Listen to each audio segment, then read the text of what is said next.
Okay. We have returned. Returned to form for the first time this year. And with one of the most obscure projects that I will do. But I'll talk about that more in a little bit when we get started in about 2.5 minutes.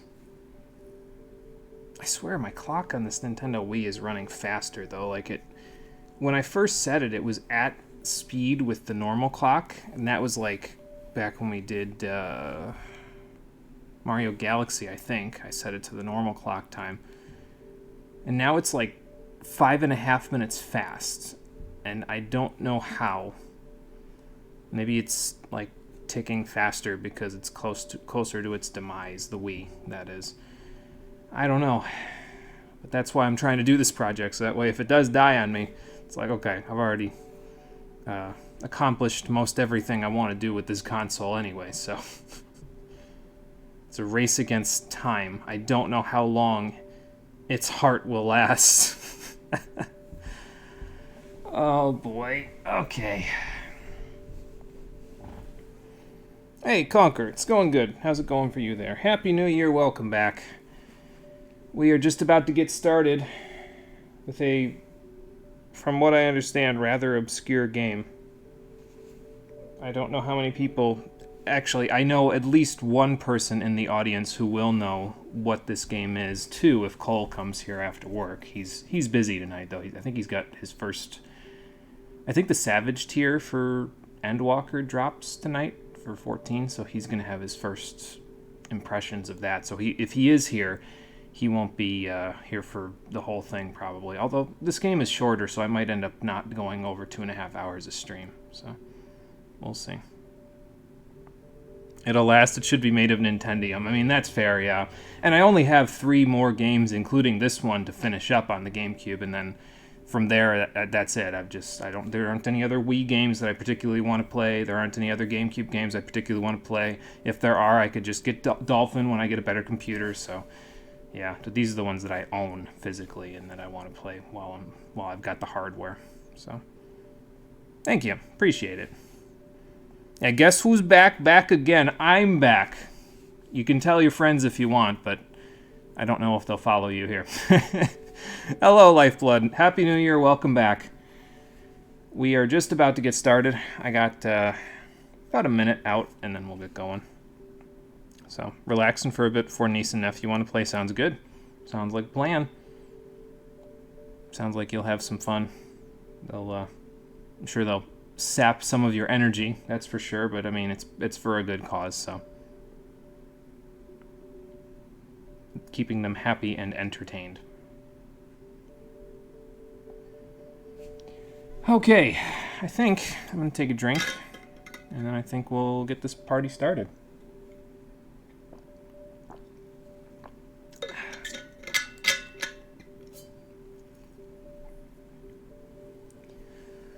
Alright, do I mute the mic? It's only going to be like a 20-second intro. I don't think I do. I think I just go. Let's just go. How about that? I'll wait for the GameCube logo to do its thing first, though. There you go.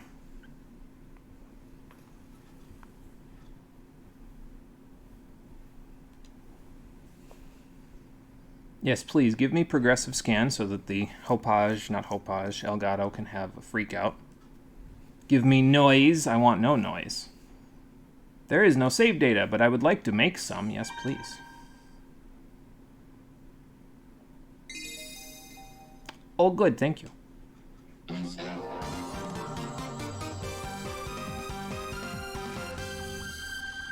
Now, if you're anything like me, by the time this playthrough is over, that sound effect will never leave your head. How you doing, everybody? My name is Monochromium, and this is Custom Robo. Oh yeah, let's get started. This is probably going to be one of the most obscure games that I play for my channel, period, let alone the most obscure game that I play for this whole GameCube project list that I'm doing.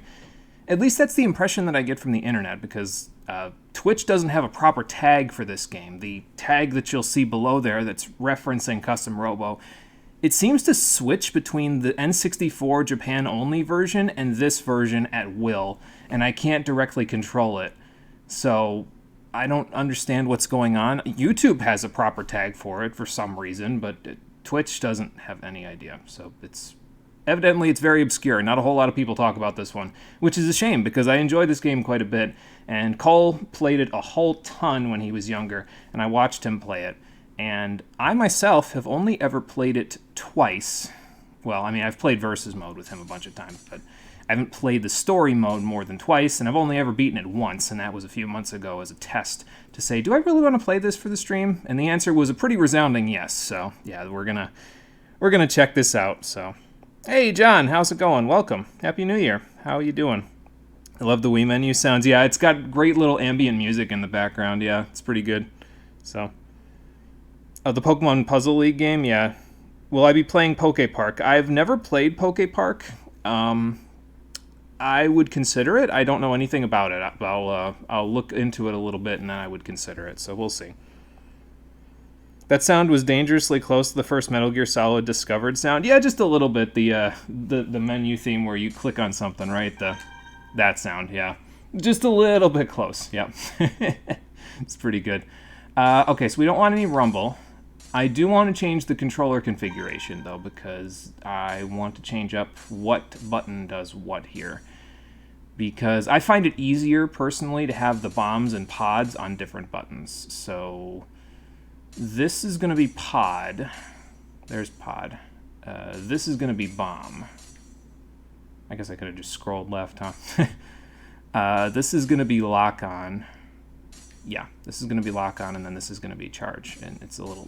That, to me, is a little bit easier to do, because, like, in order to shoot a bomb or a pod normally, you have to fully depress the L or R buttons on these GameCube controllers. And, I don't know, it's just easier for me to just press the buttons that are closer to the jump button to do that, so that's just the way that I play it. If anybody's wondering what the controller configuration will be, that's what it'll be for the rest of the playthrough. Let's confirm that, and now we can get started. Perfect. Don't have to play it, we're just curious. Okay, yeah, so I don't know anything about it because I've never played it, but I don't know. I'm not opposed to the idea of playing any other games that I haven't played for the stream. I just don't have any experience with them, so I might have to look into them a little bit and see if there'd be anything I'd be interested in. So, like this one. I had to look into this one by playing it myself to see if I was even interested in playing it for the stream. I know Cole would have really wanted to see it played, but I wasn't sure if I was going to be able to do it. I was like, I remember this game being really hard. And then I played it, and it was like, okay, there are some moments that are pretty difficult, but we should be able to handle it. I have a little bit of a better grasp on action games now, apparently, than I did back in 2006 when I probably last played this. So let's get started with the story mode. I can read the info on that. Single player plays a young Robo commander struggling to save his home. Any Robo parts earned here can be used in other modes. So this is how you unlock all of the parts that you can use in versus mode or arcade mode once you unlock those. You got to go through the story and unlock everything. And by the time you're done with the story, if you do all of the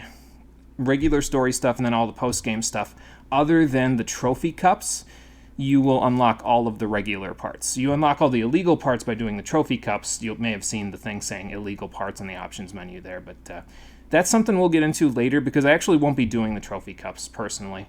I will be doing everything else in the game. We'll be doing the whole story mode and we'll be doing the whole post-game except for the trophy cups because they're more of like an extra thing. It feels like the story of the post-game is completed right before you do the trophy cups. So, but we'll talk about that when we get to the post-game. For now, we got to beat the regular game, which is a new journey. The grand battle down there is the post-game, so we'll get to that when we get to that. For now, let's start a new journey. No, I won't be titling this episode A New Journey. That's incredibly cliched. Why the hell would I do that? Who's calling me? It's 4:36. I thought everybody knew I was streaming. Hello? Oh, okay, it's Dad. Hi, Dad. Apparently I'm very young. Custom Robo does something really nice with the text, where it has these little sound effects in the background describing the character's like voice, basically. Like it's a deep sound if it's a deep, like an adult male. It's a piping, louder sound like that. Higher pitched if it's a kid or a woman.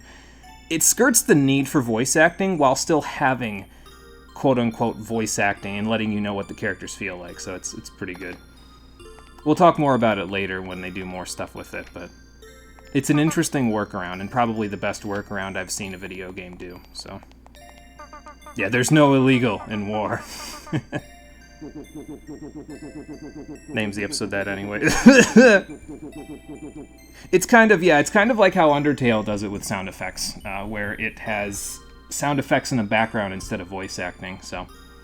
I don't know if Undertale took any inspiration for that from this game, but this game is one of the only early games that I know of that did that, so. A lot of indie games do that, but this is one of the earliest ones that I know of that does that, so. Oh, fancy watch I got for a gift. Well, you see, my son, it's the MacGuffin watch, so keep a close eye on it, and it will become relevant when the plot needs it to. Oh, okay. Awesome, I got a cool watch. I don't think it's a spoiler to say it's a MacGuffin watch. Look at the way he's talking about it, so.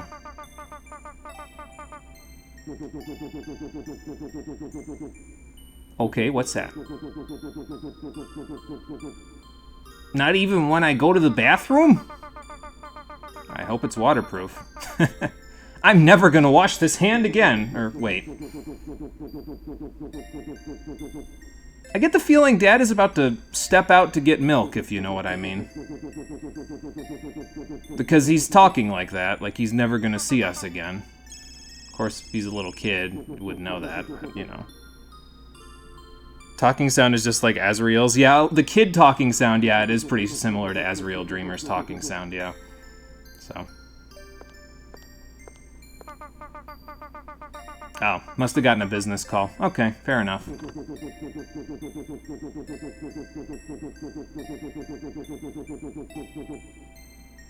Alright, I don't know what that is. Maybe we'll find out about that later. Bye, Dad. Remember, Mom needs eggs and bread from the store while you're out getting milk. That watch must be really important. I mean, it's a memento of his father, but, you know. Oh. Well, how far could you possibly go? In this game? Not very far. The world isn't that big. But we'll talk about that later.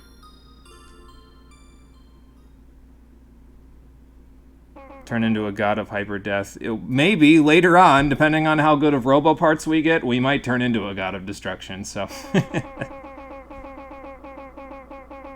Now, did you see what they did there with the text again? Before we scroll forward here. When Lucy was telling us wake up and she was saying it in the little letters like that, the sound effect for her voice was actually softer because she was talking softer. So again, it skirts around the need for voice acting while still conveying the character's emotions. And when the text is really big because they're yelling at you, it will equally increase the gain of the sound effect as well. So it's really cool. I could talk at end about that. I could make like a 10-minute analysis video talking about how that's an incredibly cool workaround for voice acting, but I don't know. I guess the little things get me, but you all knew that already, so. I mean, I kind of hoped my inheritance would keep me available to do that, so. I think I need to turn the text speed up. I think you can do that when you get into the game, but yeah, I think I need to, because it's a little slow. There's a company called Stale Horse. Man. This place is pretty trash, then. What is this, Wild Arms? Oh, boy.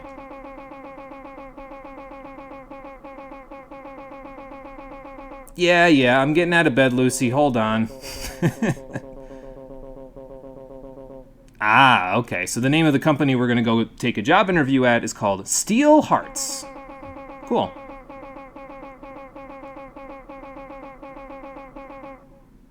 Thanks, I guess. Okay, bye, Lucy. She's our landlord, by the way, so she's gonna be kind of a recurring character. She doesn't really have much relevance to the plot, but she's here basically every day, so, you know. Alright, before we go anywhere, let's see if we can turn the text speed up. Yep, there it is. Text speed!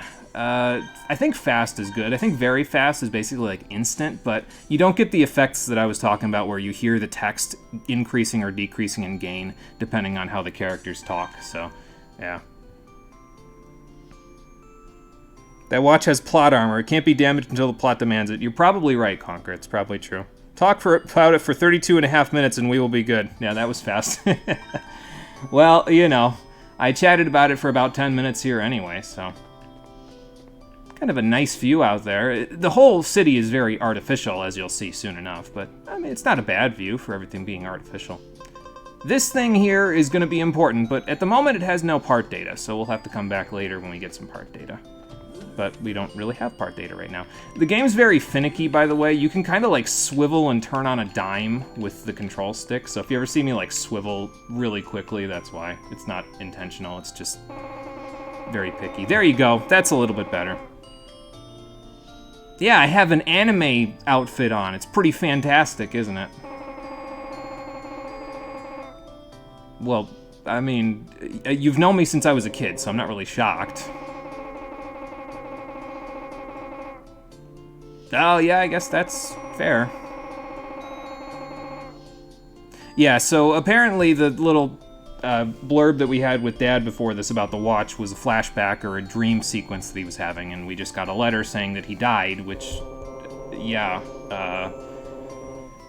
it is a little weird, but I guess you're like, what, 20-something in the game the main character is at this point, and, excuse me, the flashback dream sequence thing was when he was like 6, so... Right, and we're actually wearing the watch at the moment, but you can't really see it from this camera angle, so we'll see it in a minute, so... Yeah, I suppose it probably is time to get a job, huh?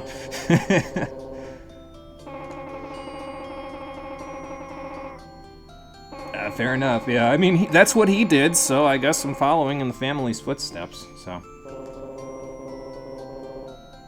It's a fair question, though. I guess if it was something he did and something you'd do, then... Yeah, fair enough. And I mean, being a Robo Commander apparently is a lot of fun, so... I mean, the character wouldn't be getting this enthusiastic about it if it wasn't. So if you see text in green, that is always the game giving you some helpful information about what's going on. In this particular case, I'm expositing the main character is about what a Robo Commander is, so...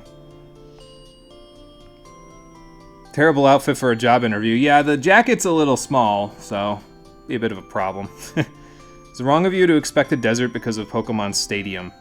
Well, there is a desert in the game, but we'll get to that in a little while, so... Jacket reminds you of Future Trunks and DBZ, pretty much, just missing the logos. Yeah, if he had a Capsule Corp logo, it'd be hard to tell the difference.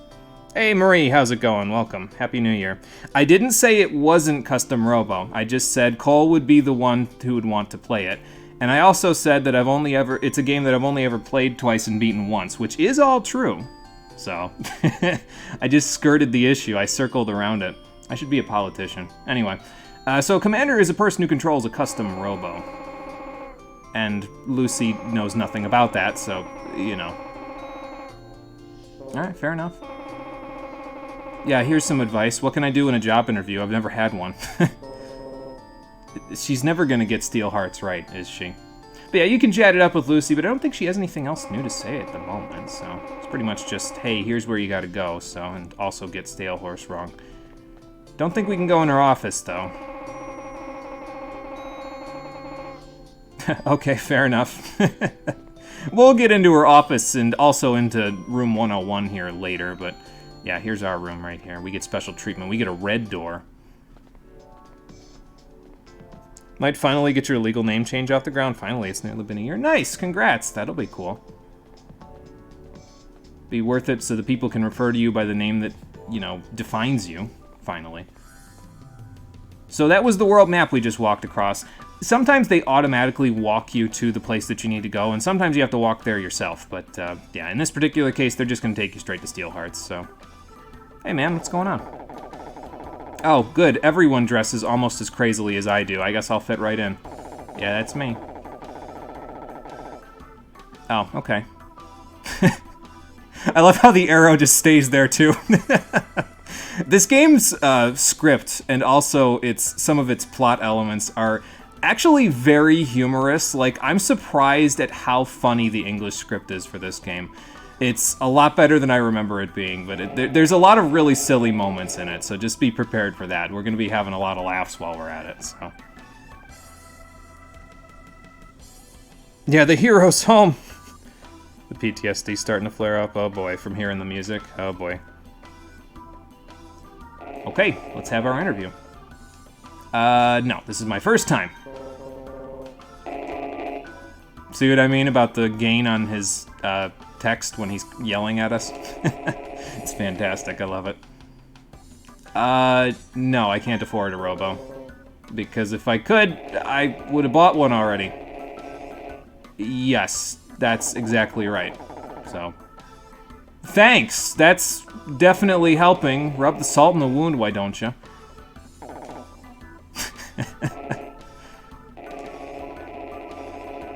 Part of the reason why the script is so funny, by the way, is because of the portraits that they have over there, because they show the emotions of the characters as they're doing it, and those portraits are pretty damn good. They definitely convey the emotions well, I think. It's another way that they're kind of skirting around the fact that the game has...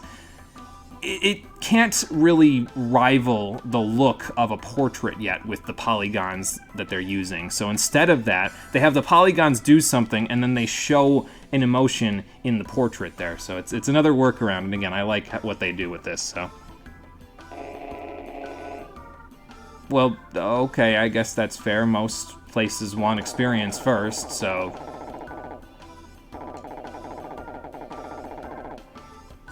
I don't think that's in the job description. Oh, boy.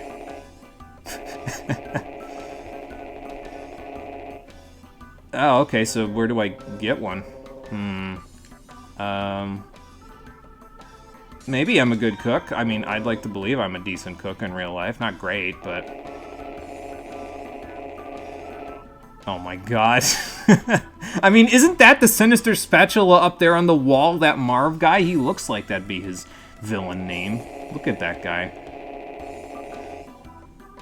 I guess that's fair. Well, that went south quickly.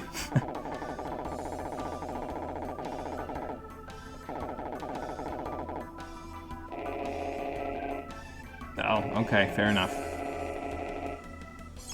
Well, I gave it my damnedest. I guess I'll have to look somewhere else.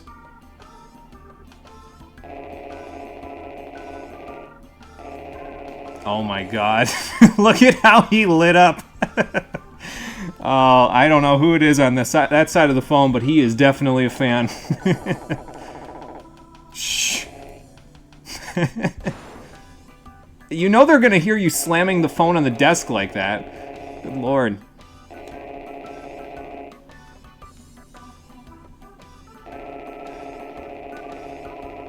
Oh, okay, there's a burglary going on. Fantastic. Why, you got a problem with the police? He does, but we'll talk about that later. Oh, okay. Apparently Harry has a bit of a fan in Linda as well. Alright, fair enough. I don't think that there's a contest here, but alright. Are you sure? I'll try not to. Fair enough. Alright, so we get to go with Harry to see him stop a burglary. Awesome! This game just picked up right away. Yeah, steal one from the bad guys. Yeah, that's the idea. Yep. Oh, okay. And the lab is right over here. Harry's gonna actually take us there. As you can see, the lab is actually on the north wall of the world map, so, yeah, we've seen most of the world, well, we've seen about half of the world map at this point, so... Not exactly a big place, but that's okay. They condense enough of it into this place to give you an idea, so... People finally get to legally stop dead naming you. You're so sick of hearing your birth name. Sorry, Mom, but that name isn't yours in your eyes anyways. Yeah, so you gotta make sure that people get that name correct, because it's not cool for them to use the other one anymore. I think I'd like Ace Attorney. I have played a little bit of the first Ace Attorney. I think I played the first couple of cases, and it was pretty good from what I remember, so maybe one of these days. Is your pun going to be unnoticed? No, I saw the word steal in there, Lifeblood. I see what you were up to. Don't you know I'm the protagonist? I'll figure out how to get a Robo. I mean, that's true. So. Harry, you can't like her if she's your older sister. Stop inserting your foot in your mouth. Yeah, I got it. So, usually when you're given a choice in the game, you'll get a confirming choice, a I don't understand choice, and a sarcastic choice. So, eat your heart out, Fallout 4. And the sarcastic choices in this one are pretty much no, but with a funny spin. So, if I ever feel like saying something stupid, we'll have to repeat the conversation we just had in order to do it, but still, I'll probably still say the sarcastic lines a few times. In this case, it's like, okay, whatever. I'm not even interested. I'm just interested in a Robo, bro. So. Boy, that looks fancy. What's with the weird gravity spheres in between these guys? Something crazy going on. Excuse me? The bottom feeders are the burglars, aren't they?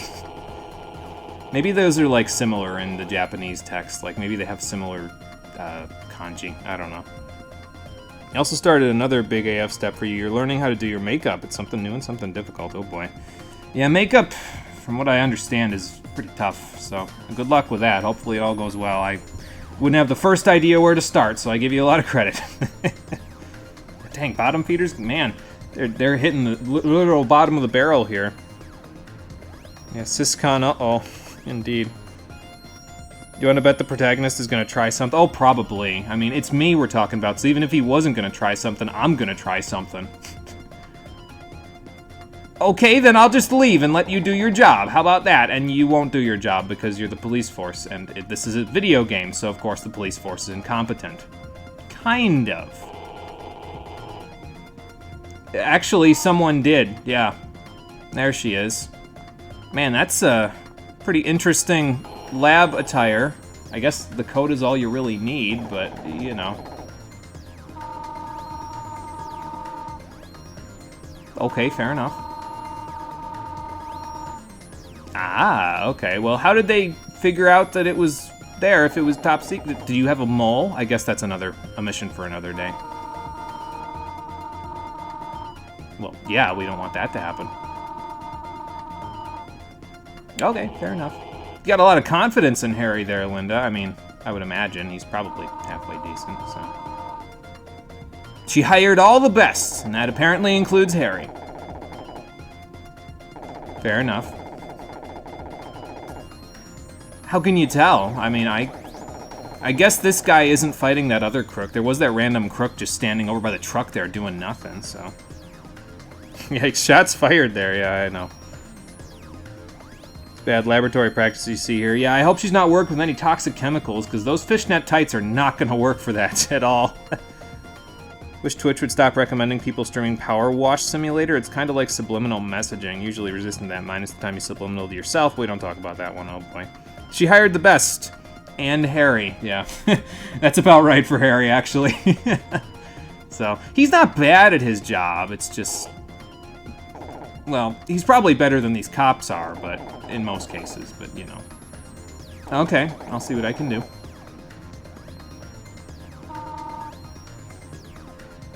Oh, there he goes. He found the lone burglar. Man, none of these guys know how to be nice to us. What the hell?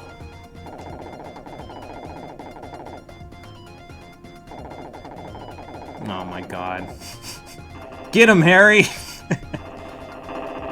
Oh, for fuck's sake. What am I getting into with these guys? There's a gravity spear between them now, too. Okay, cool. You aren't! Harry just went and fought a burglar that you weren't covering, you jackass! Come on. Hi there, I'm new in town, not really, but I'm new to this whole Robo thing. What the fuck is going on? Are they? I don't see any punches being thrown. I mean, they are being thrown, but not in real life. I love that protagonist face, it's great. Yeah, he's not protagonist level good, that's the idea.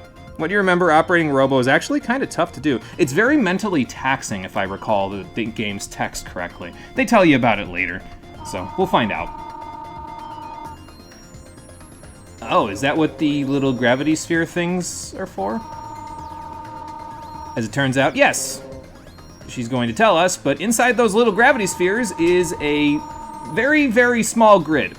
And inside of the grid is a Holosseum, a fighting arena created in a digital environment where they can fight to the near death without killing each other in real life because, well, there are reasons that we'll get into later. So, that face should be an emote somewhere. We should make it an emote for the stream, that'd be pretty cool. Smug AF Portrait, I love this game's art job. Yeah, we're playing custom Robo, so. What happens if you punch some dude while he's in a Robo fight? Let's find out, Lifeblood. Let's go punch one of the burglars in the face.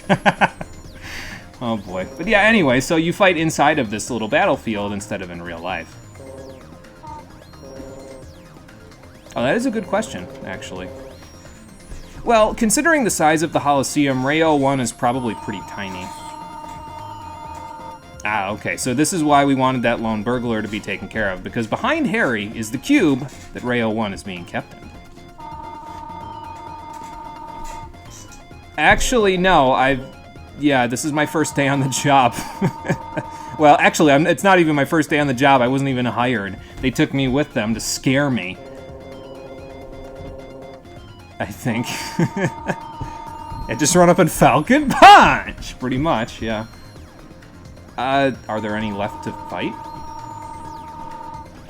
Okay, but I don't have a Robo. How do I try to help exactly? Mr. Policeman, what do I do? Oh, okay, fair enough. I will see what I can do then. Just run up and punch one of the burglars, why not? Probably knock them out of their Robo, to be honest. Yeah, probably. The DS game tries to go into that, but you think they kind of didn't do a good job. You kind of get an idea just from this first section, actually, of what happens if you mess with somebody while they're fighting in the arena. So. Now, these guys... Okay, so this guy's actually got some good concentration. Basically, if your concentration isn't really high and you're not really focused, and if someone else is talking to you, it could become a bit of a problem, but... Oh. Well, hopefully you get done pretty soon. But yeah, these guys are doing okay, I guess. Well, that's not very nice. I'd like to punch one of you to make it easier on the police squad, but then again, the police squad keeps calling me names, so maybe I don't. There's no part data in here either. How the hell am I gonna do this without a Robo? Talking about overtime? I mean, you probably will, to be fair. Can I, like, take this? Is there any Robos inside of here that I can just temporarily use or something? No, apparently not. Well, yeah, he's with a bounty hunting crew. I would hope he's pretty strong. Harry, what do I do? I ain't got no Robo, but I want to help.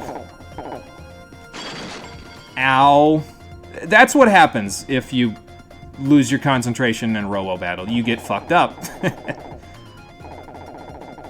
Oh, yeah. So basically, it takes a lot of concentration in order to fight with the custom Robos, and if you're not concentrating properly, or if you're thinking about Linda, or if you're listening to me blabber my mouth off, you get your ass kicked. So that's fun. This is the explanation, sorta. Box is smaller than you thought. Yeah, it looked pretty big in the cutscene, didn't it? But they were zooming in pretty good on it. Well, where is the Robo? Oh, it's right next to me. Well, now you know how I'm gonna get a Robo. I gotta, like, take a screenshot of that and, like, try to make an emote out of it or something. I think it'd be funny. I mean, I guess that's a fair point. Oh, yeah, so it's kind of like a Zoid, basically. Once you register with the Robo, you can't actually... Did I just reference Zoids? Holy shit. Once you've registered with the Robo, you're the only person who can use it. So it's like a fingerprint scan, or, well, like they said, an eye scan, so...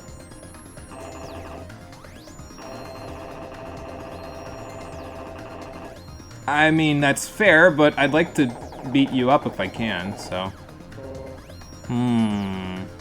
Well, there's that arrow again. Alright, well, you know what we need to do. We need to take Rayo 1 for ourselves. Sorry, Linda, but I'm gonna need this. Ooh, button. Nah, I'm just gonna press it. What's the worst that could happen? Well, I don't know. You tell me. I just hit a button. Oh, okay. Huh. Okay, well, fair enough. So yeah, that was the subliminal messaging I was giving everybody with my little blurb with the schedule where I said, we'll dive right in on Tuesday. Yeah, so when you use a Robo, in order to get into the arena, you have to dive. And by that, I mean you dive into the Robo. Alright, well, it's time to beat this guy up. I have no idea what I'm doing, but I'll figure this out. I mean, do I have a choice? He is a patient villain, that's for sure. Yeah, punch him, you're a healthy young man, you could do it. When you enter your Robo, time is perceived as though someone hit the slow-mo button, that's it. You can still perceive things just way slower than before. There you go, so there's your explanation, pretty much. To be fair, Zoids are still cool as fuck. Yeah, I know. I have a lot of fond memories of the first season of Zoids. I didn't really keep up after that, but the first season was pretty damn good. Fuck nukes, we have giant mecha animals! Once again, protagonists use Falcon Punch and win the battle. Do we get a Falcon Punch in the game? I forget if we get the Knuckle Gun in this one. I think that's pretty much a Falcon Punch, although we do get a Shotgun. So, we'll worry about all that stuff later. Let's get into the battling now. Still haven't even told me what that is! Yes, good dialogue. Like I said, this game's English script is fantastic, so... Dude is a true anime protagonist with that mentality, pretty much. Knuckle Gun was the DS one, if you remember correctly, best gun. It was pretty damn good in the DS version, from what Cole's told me, because he played the DS version on an emulator, and he got it, and he was like, oh my god. So, there are a few guns that I like in particular in this game, and we'll get into them as we get them. So. Gee, thanks for the vote of confidence, Harry. Alright, so basically, he's gonna go into, like, some generalized stuff that talks about how the battles all work, but I'll talk about it when we get there, essentially, if we need a little bit of a thing here. And yeah, so you can shoot with the gun, with the B button. You move around with the control stick. You press the A button to jump, but apparently he's not gonna tell us that. So yeah, if you say either of these bottom two options, he'll explain it all again. Also, if you get a game over, they'll explain it all again, because it checkpoints you after each fight, so... But I got it this time, so... Hold it, Knuckle Gun? Yes, it's just a fist, pretty much. It ends fights in 2 to 3 hits. It was broken in your go-to, yeah. That's a pretty good gun, yeah. I got it, Harry. I'll figure it all out as we go. Okay, so before each fight, you'll get a preview of what your enemy looks like and what they're using. So there's that right there. If you have a partner for the battle, because there are more than just one-on-one battles, so there's 2-on-2 battles, sometimes there's 1-on-2 battles, I think there's a couple of 2-on-1s, and I think there's 1 3-on-1 or 3-on-2 or something like that later on, but there's a whole bunch you can do. I think you can have like up to 6 people in one battle, if I remember correctly. So, or maybe it's just 4, I forget. You can look at your opponent's data in a little more detail, though, by pressing the opponent data button right here. So, he's using a Splendor model, which is a pretty standard model. I think if I remember right, it's the defensive version of the Shining Fighters. We'll talk about each model type later on, but everything else is pretty standard. He's got a basic gun, standard bomb, standard pod, standard legs. Standard bombs actually are pretty good from what I recall, though. They've got a good arc, they're pretty quick, and they do decent damage, so I'll probably be using a standard bomb for a decent chunk of the game. The basic gun, not so good, but we'll get a replacement for that later. So, and we also can check the Coliseum data by pressing that button right here. But for now, it's just a basic arena, which in this case is a stage that sets the standard for Robo battles. The formation of obstacles is well balanced and makes for a prime place for normal battles. And I guess that's fair enough. It's the first fight, so I would hope so. So, you want some Big War 6? Sounds good. Yeah, that would be pretty good. Just blast things like that. I don't know what Big War 6 exactly is, but anyway. Yeah, so here's the Rayo 1. You may have seen it on the cover art below the stream there, if it's the GameCube version showing up. Sometimes it's the N64 version. Like I said, Twitch doesn't have a proper tag for this game. I got no idea what the hell's going on. But we have the standard for the Rayo 1, in this case, is the standard Shining Fighter model. And actually, if I remember right, the Splendor's right here, if I recall correctly. So you'll have basically you'll have a model type, in this case a Shining Fighter. You have a normal version, which is pretty balanced, like you can see there. The Rayo one is very well balanced, with its attack being a little bit higher and its speed and sky being a little bit lower. But it's very well balanced and it'll serve you for basically the entire game. You could get away with just using this thing and nothing else and you'll be fine. You'll also have an armor model, which is typically a little bit slower, but has more attack and defense, and then a speed model, which is the opposite. It'll usually sacrifice defense for speed or sky. But we only have the Rayo one at the moment, so we can't really do much with that. We got a basic gun. It shoots 3 rounds at a time.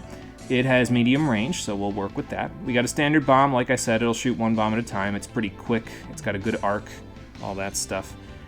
We got a standard pod, and this just goes straight in the direction it's deployed. So when you're running, you can actually press the pod button, and it'll deploy a pod that'll fly straight. In this case, it'll fly straight in the direction that you're walking towards. And yeah, the advisory that they give you for each of these parts is actually usually a pretty good idea of what to do with them in each situation.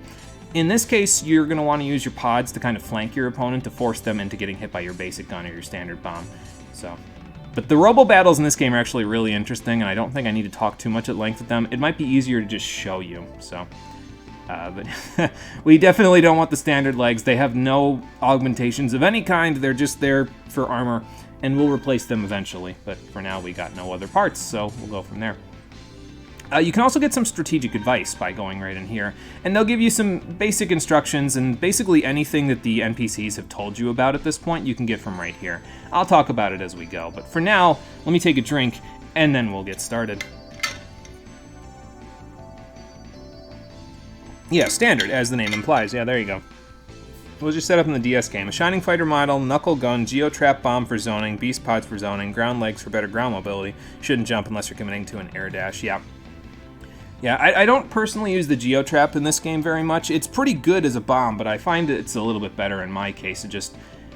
Basically, Geotrap blows up and it lingers for a while, but I like firing bombs as often as possible, so that's usually why I use a standard bomb most of the time. Goes to zone your opponent to line up Knuckle Gun hits. Yes, yep, exactly. If you understand right, the Rayo 1 is a prototype stronger than anything else, so you should be able to use it for any battle. Yeah, pretty much, and that's why it works so well for most of the battles in this one, so...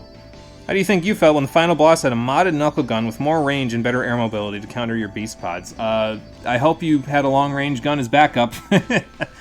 Oh boy. Let's start the battle so we can actually get into this game's probably best feature besides its English script. And that is the Robo battling. This shit could be at Evo and I wouldn't even be surprised. So, they'll count you down, 3, 2, 1. You can spin around and go in any direction you want. Then you want to mash buttons when you come out so that you can get the counter down as close to 1 as you can. And then when you blow up, just blow up your opponent as best as you can. Get as much damage off as you can. Now, when your opponent gets... You've got those 3 bars above your HP. In this case, my HP is 1,000. You've got those little 3 bars there. Those are your knockdown bars. If you get knocked down, you have to deal with... oh yeah, my pod is this way. There we go. Let me actually use all my stuff here. If you get knocked down by having all 3 of your bars there, you go into a vulnerable state for a few seconds, but then you go into rebirth where you're invincible for a few seconds, so... yeah, so that's how that works. Usually my MO when I do this stuff is fire my pods, fire my bomb, fire my gun, and then charge them if I'm close enough to do so. So that's usually the way that I get away with this stuff when I'm doing this, but it doesn't always work out. Charges do the most damage out of anything, but they're very, very unsafe. You pretty much have to commit to them. So, now this guy isn't too hard. He's mostly just going to run around, so I missed. So you won't have to do too much in this particular battle to win, but I might be doing a little more than I have to, but you know. But yeah, get into the habit of firing your pods and firing your bomb before you fire your gun, because you'll be doing that a lot. It was a matter of pride. Knuckle Gun was my gun. The final boss simply showed off how OP it was. Yeah, fair enough. Now, as far as I know, you can't actually save the data manually in this game. If I remember right, it only auto-saves in between certain battles. So I may use that as like a structuring method for when I stop each stream. So we'll see how that goes later. Oh, that's not good.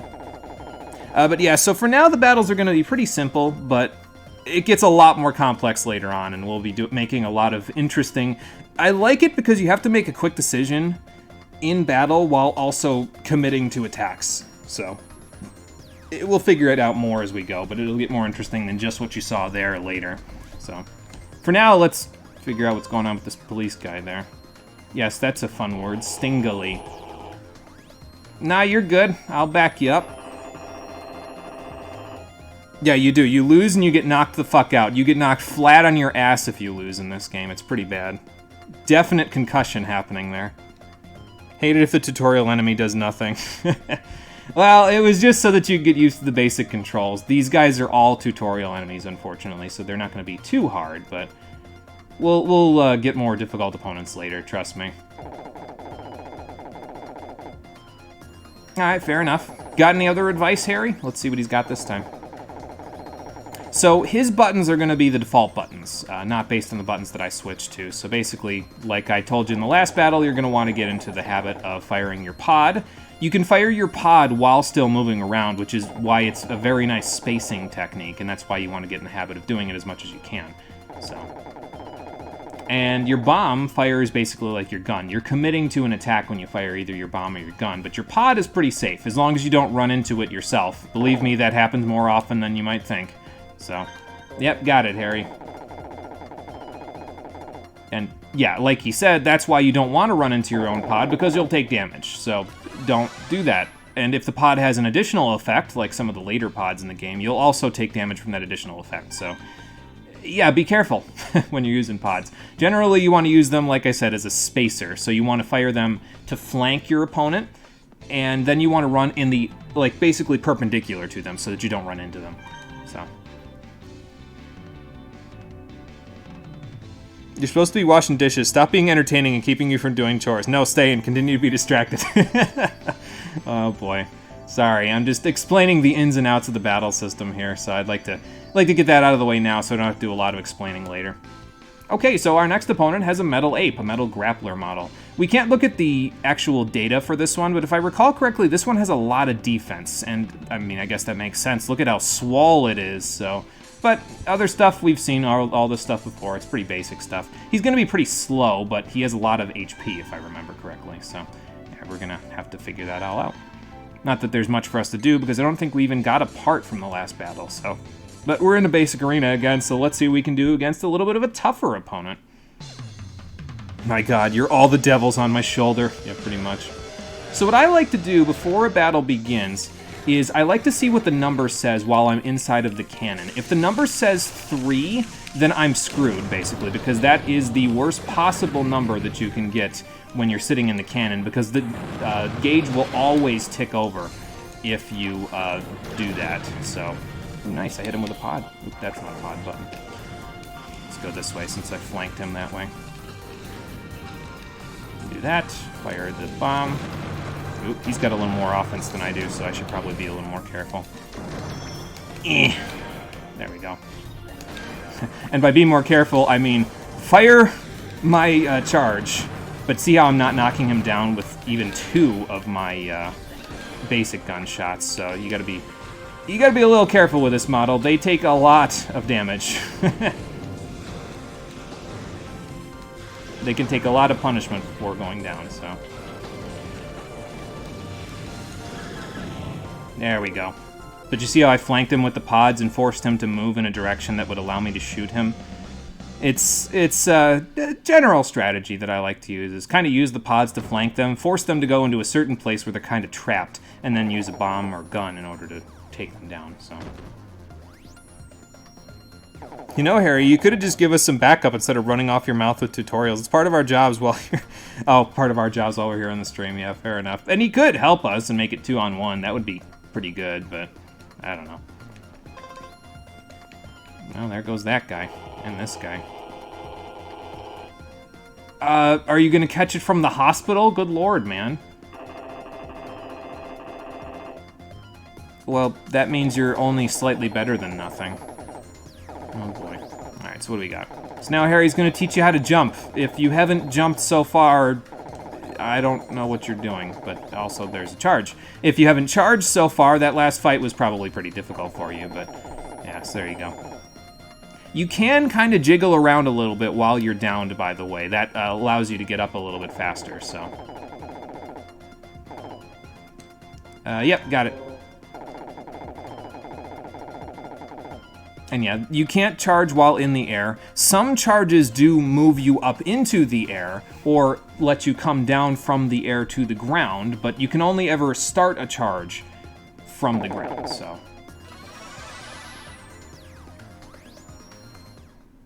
You know already how you would build the most defensive bot possible? There is a really, really defensive spacing build of Robos that I'm going to use later on in the game. It's incredibly devious, and it is basically the equivalent of camping in a first-person shooter. So we will have a very defensive build that we'll be doing later in the game. It's actually one of my favorites in the game because the computer kind of has a hard time with it, so. Help, I'm about to dump a ton of money into makeup. Do it and be cute. Literal conversation with her boyfriend. Why are you all the devils on your shoulder and there are no angels in sight? All the angels are dead, Marie, and I think we killed them with our hubris. There are angels around, but they've mostly all been corrupted and become fallen. Probably true. By the way, one of the main reasons why I really like Rayo 1, you may have seen it in the previous battle, its charge is just a straight-on charge. A lot of the Robos have these weird charges where they, like, will slightly go above their opponent because it knocks them up into the air.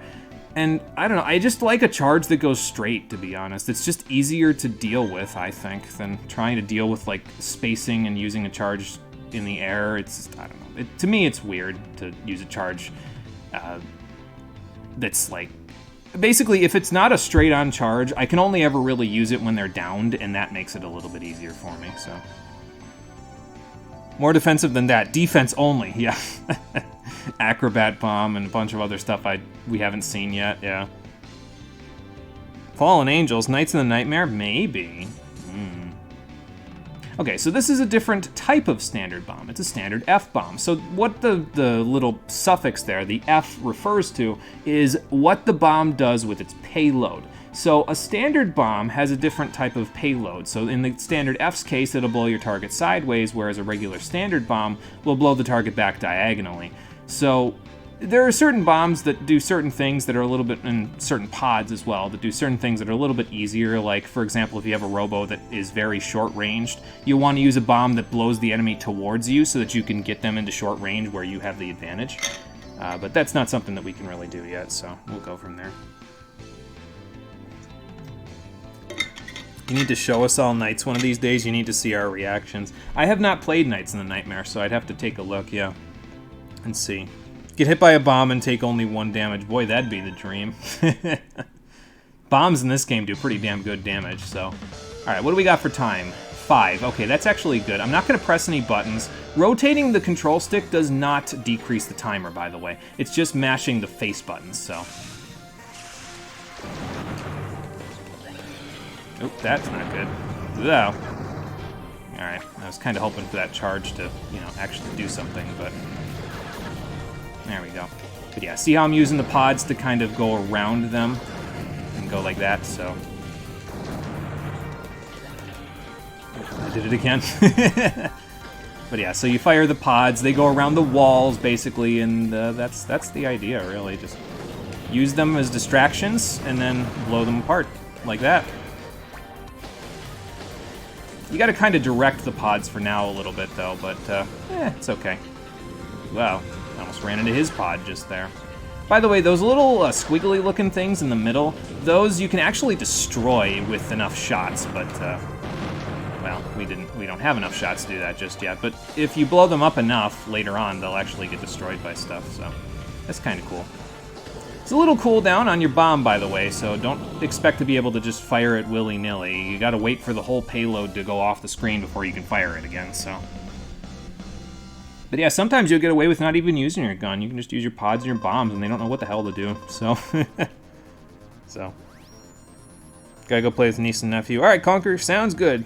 Take it easy, see you later. Have fun with your niece and nephew. We'll let you know how this all goes. We got access to a new parts. So now the parts generator, which is that green machine that was in our room there and was over by the entrance to the lab, it actually has a new part for us. So if we go over there, we can grab it. The Twin Flank Pod F. I mean, I'm a little rusty, but I'll get there. Ow. Okay, fair enough. And yeah, Harry will let you know, hey, you should probably go to the parts generator that the arrow is dubiously hanging over again, so. And yeah, as soon as you get a part from the parts generator, you can actually use it in the next battle. So that's why you want to check that thing decently often. You don't have to check it after every battle, but I would check it fairly often to get some new stuff, because who doesn't like using new stuff, right? So, yeah, we got a twin flank part, so that's cool. Well, that's because time moves differently in the Robo Cube, sir. I don't think you're gonna get the Robo. I'm the only person that can use it now, but maybe I shouldn't tell them that. Alright, what do we got? Yeah, so I've been actually doing it already, but when you move the control stick around in the cannon, you can actually show where you're going, and, yeah, so mash buttons and you'll get out of it faster. Again, the only number that you don't want to see inside of the cube is inside of the cannon is 3. If you see a 3 inside the cannon, start mashing every button that you can right away, even while you're inside the cannon, because you'll still reduce the timer. It's just that it'll tick over from 1 to 6, and you'll still have to mash your way out of it. But you can get pretty close. You'll just never quite get as good as, say, if you got like a 6 when you're inside the pod, because if you have a 6 inside the pod, if you mash a little bit, you'll be at a 1 by the time you get shot out, so. What do you think? Yeah, I got it. Fair enough. I get the idea, Harry. You don't need to make onomatopoeia sound effects to help me out here. Fair enough. I know what I'm doing. Actually, this is the model that I was talking about previously. One of the ones that I like to use later on in the game. The Metal Bear model. It's the armor version of the Metal Grapplers. So it's very highly offensive and defensive. It has like some of the best attack and defense in the game. And this thing is really strong, so we're gonna have to be a little careful with it. It's also got a new gun, the 3-way gun. It shoots basically like a spread shot from Contra, so that's kind of what it does. It's pretty good too, so we'll have to see if we can get our hands on one. It's got a feint pod. This will stop in front of the target. And yeah, we gotta be a little careful with it because that flanks us a little bit, but we'll figure it out. We did get a new pod ourselves though, so let's check it out. Is there anything else that I could do here? Oh yeah, when you go to the body parts like this, you may have noticed how the Metal Bear there was like lime green looking. So when you pick a Robo, you can actually pick the color that you want for the Robo as well. So in this case, that's Rail 1's original look. You've also got the red look, the blue look, the green look, and the yellow look. I usually like blue, to be honest. Usually blue is pretty good, because it usually incorporates like white and black into it, and so it looks pretty solid, in my opinion. I like Rail 1's original parts, but sometimes it doesn't match up with my guns, so sometimes I'll switch to blue, just for the hell of it. Matter of fact, I might do that now, just for the hell of it, too. It's not the one that's on the title screen, but it's still mine, so that's fine. Alright, so let's check out our new pod, shall we? Kind of a little bit of a ways away, huh? Okay, so this will shoot 1 pod left and 1 pod right from where you go, and it deploys 2 pods at one time. So basically, what I was doing before, where I was shooting 1 pod and then moving in a different direction and shooting another pod, this does that for me, which is kind of nice, actually. So yeah, hide behind a wall, use it, and then don't run where you're using it at, and you'll be okay. So, spread shot sounds like my type of gun. Yeah, it's a pretty good gun. It's a pretty solid starting weapon, which I guess gives you an idea of the fact that we're going to get it pretty much after this battle, if I remember right. But yeah, it's not a bad gun. There's one that I like a little bit better than it, but the 3-way will work until we get that gun, so. Alright, what do we got for numbers? We got a 6. Okay, that's not bad. We should get a 2 or 3 by the time we get out of this thing. Yeah, there we go. We're on a 2. So good. Oops, that's not what I wanted to do. Let's get over there quick. Eat this. Get a little bit of extra damage off right at the beginning, because that'll be pretty useful for us. There's the twin pods. Let's get this going. How about do one of those? Whoop, I gotta go away from my pods, because I don't want them to run into me. Okay. Do one of those. You can also aim the bomb manually, by the way. If you hold down the button that shoots the bomb, you can actually stand in place and fire the bomb from there. So I'm gonna be a little careful with this guy, though, because he's pretty strong, so. Yeah, as you can see, he's really, really, really slow, so that, you can use that to your advantage, but I gotta get away from my pods before they blow me up. Watch the walls, too, by the way, because sometimes walls don't protect you as well as you might hope for. Oh, he broke one of the things, cool. as well as you might hope for avoiding damage from stuff.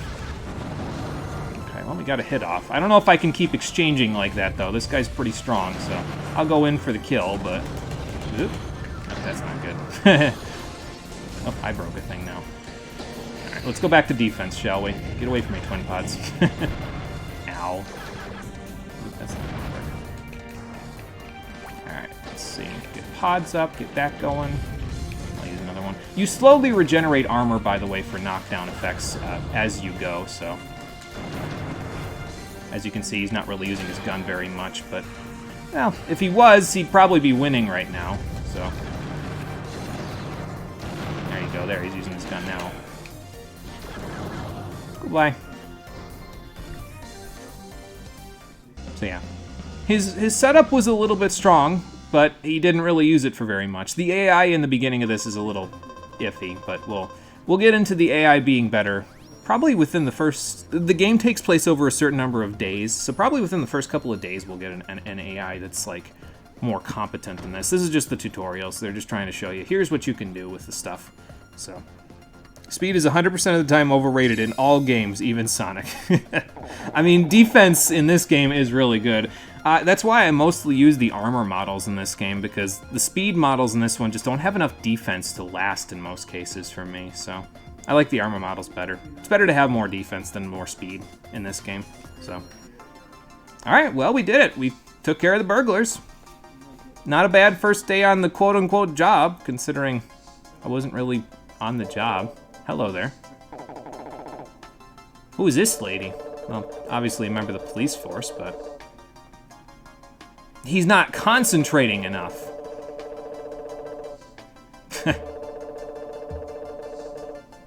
Ooh, a Class A license. That sounds fancy. Oh, boy. Who is this lady anyway, Harry? I feel like you know her pretty well. Actually, I can kind of see the resemblance now that I'm looking at the both of them on the screen at the same time, so... These guys never learn, do they? It's like, come on, I'm helping you guys out and you're complaining about it, good lord. So. Fair enough, they probably should.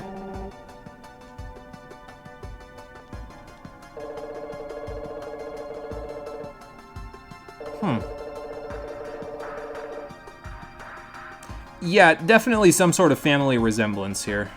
That's for sure.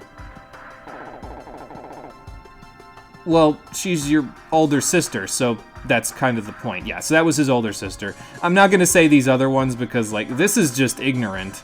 And this is... Well, he wouldn't be wooing over Linda if this was the case, so that's your older sister, right? I mean, I guess the protagonist might not really have that sort of a understanding of it because he's an only child, but still. Yeah, saves the world, the cops, that damn bottom feeder. I mean, that's not really far from the truth. So. Well, she's your older sister. She's acting macho because she's trying to set a good example for you. Oh, boy. Better now that you're here. Your square-ass boobs. I don't understand how her lab coat works. I think it's just polygonal, but... It looks like there's just like a cube on her chest in two places, and I don't understand how it works.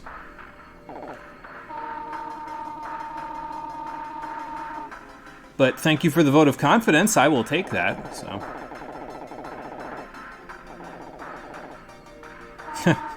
He's like, come on, I never got that level of praise when you talked about me joining. I mean, I did already eye scan it, so... I mean, I guess since they're the researchers and they made it, they could probably, like, un-eye scan it, but...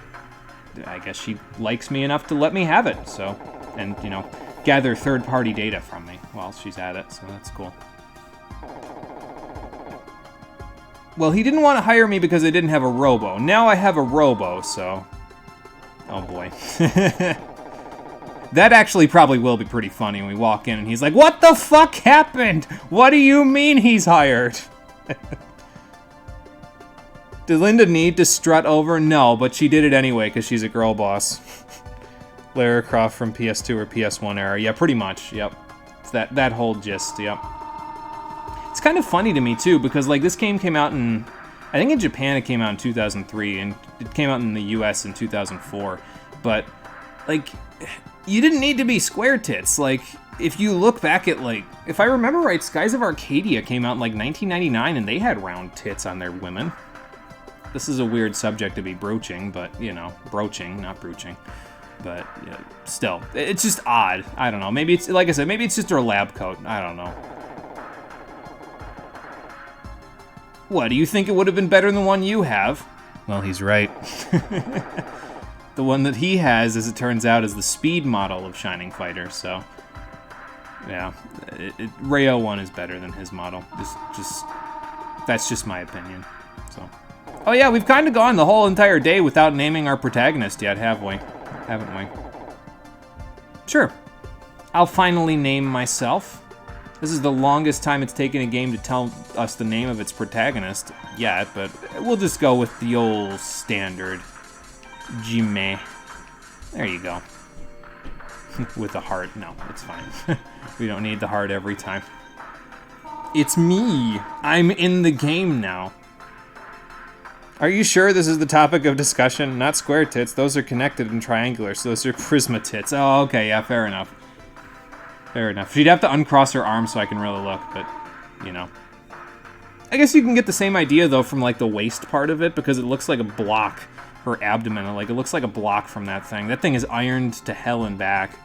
So, she ironed it so well, the crease on the sides stayed perfectly remaining there when she put it on. Oh, boy. Yeah, I guess that's fair enough, and if you're overseeing everything, then yeah, you know. We do have to file our paperwork. I will, thank you. That was the most generous first day on the job ever, good lord. Hope I get paid enough to make this completely worth it. Oh boy. Harry, I'm not even going to broach the subject of your mind at this point. I don't think it's worth it, because I don't think there's much going on up there, but... Ooh, nice. Yeah. That's not a common thing, by the way. Not everybody has a parts generator in their apartment, because, well, not everybody in this world has a custom Robo, as we'll find out later on. It's not exactly common, so... Yeah, starch it up, indeed. She is hella buff under that clothing. Probably. I mean, I wouldn't be shocked. Like, I mean, look at the legs that she had underneath those fishnet tights, and yeah, those legs were pretty well stacked. Just saying, like, she looked pretty muscular. I don't know why I'm getting into this subject. Like, it's silly. I mean, if you need it, you can use it, Harry. But I mean, you're here at the lab every day, like trying to woo Linda, so you could probably just use this one. So yeah, when you get a Robo in this world, it only comes with the basic gun and the standard bomb pod and legs. So in order to get new parts, it's essentially like a level up system, basically. When you've fought enough battles, you'll get new parts. You won't always get a part that you saw in a previous battle that you just did, but you will get new parts as you quote-unquote level up by fighting. It's not actually like an RPG where there's experience and level ups and stats and all that sort of stuff, but it's effectively a similar thing, so. And yeah, I guess he's just explaining exactly what I just said, where basically you go to the parts generator after fighting some battles, you get new parts, and you can use them in more battles, and then it just keeps going from there, so. And yeah, you can customize as much as you want, and you probably should, because some battles you'll need different setups than just the bog standard usual stuff, so. I don't agree with him on checking it after every battle, though. Usually I check it whenever the game checkpoints me with an autosave. That's usually when I decide, okay, well, that's my cue, I should go check the parts generator. So. But yeah, you probably could check after every battle, and you'd still get away with it pretty good, because then you'd get new parts every time. I like to get my parts in little chunks, that's all, instead of just getting them all one at a time. He can make every argument that he wants, but yeah, I will check it. I won't check it after every battle, but I will check it pretty often, Harry, so don't worry about it. Oh yeah, and here's a nice little nifty feature about the game, is that when you're in battle, now that we're done with the tutorials, while you're customizing your Robo, you can actually do a practice battle to test out new parts before you actually fight for real, and that might come in handy because then you don't have to go back to the last checkpoint and listen to Harry talk about tutorials again. It happens a lot, unfortunately. Yep, I got it, Harry. The main story of the game has a decent chunk of tutorials in order to get you fully used to everything in the game and to give you some tips on how to play pretty well. So it's nice, but it also is kind of a little aggravating when you have to watch it for the 6th time because you've got your ass kicked in a battle, so. Okay, so anyway, we'll go back to the office. I don't think you can go to this park generator just yet, or maybe he does let you. Yeah, he gives you some time to go chat with these people, and then you can go to the parts generator, so. Okay, sounds like a plan. First things first, let's do this so we can get a 3-way gun. Nice. That'll be a very nice upgrade over the basic gun. It does more damage, it's more useful because it spreads, it's just straight up better than this gun, so. And yeah, it's a little faster, it has a little bit better homing. So I guess I can get into the stats of these things a little bit. So attack is what you'd expect, it's the damage that it does. Speed is how quickly the bullets fly. Homing describes how much tracking the bullets have. Rapid fire, or rapid there, describes how quickly the bullets leave the gun. Not how quickly they fly, but how quickly they leave the gun. So obviously the higher the rapid, the more like a Gatling gun it is. And then down is the amount of knockback power. So if you have a gun with its down bar all the way up at the top there, you'll pretty much knock everything down in one hit. So down is probably one of the better stats to have on a gun, and I would say it's worth checking on a gun that might have slightly less attack if it means it downs your opponent faster, because yeah, it's easier to, when you knock them down, they're helpless, and then you can charge into them and do a whole bunch of other stuff, set traps for them when they get back up, all that sort of stuff. So down is probably one of my favorite stats out of all of them. But they all come in handy in different ways, so. Yeah, rapid as in rapid fire. Yep, exactly. The stream is messed up, what to do? Refresh the page if it ever messes up like that. I don't know if it... Did I drop frames? No, I didn't drop any frames, so it might have just been a Twitch thing. Yes, down is good for aggressive AF play. If your opponent can't get up, they can't kill you. Exactly. And there is a gun that we get in the post-game that is incredibly powerful because of how much down it has. It doesn't really have that much damage, but it's like rapid fire and down stats are maximized, basically, which makes it absurdly powerful. We'll get into it when we get there. I'll be using it on one of my loadouts. I have a total of 6 loadouts, basically, that I'll use, where it's like 6 different Robos that I'll use. We won't have all of them until the post-game, but we'll mostly be using the Rayo one for the story mode, with a couple of exceptions, and yeah, we'll go from there. No, messed up as in, what the hell are we talking about? Oh, yeah, because of all the talk about Linda's boobs. Yeah, fair enough. Fire-breathing gun? A few of them, actually. Yeah, there's a couple of fire-breathing guns in the game, so... But we'll get there in a little while. First, let's chat with these guys and see what they have to say.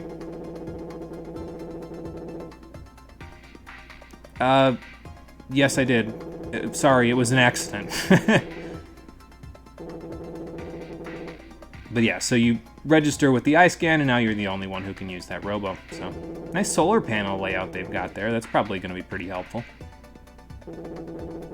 It's kind of weird, though, a solar panel array, considering what this world is like, but I can't really talk about that without getting into, like, huge spoilers for later in the game, so we'll just... It's a little weird. That's all you need to know for now, so...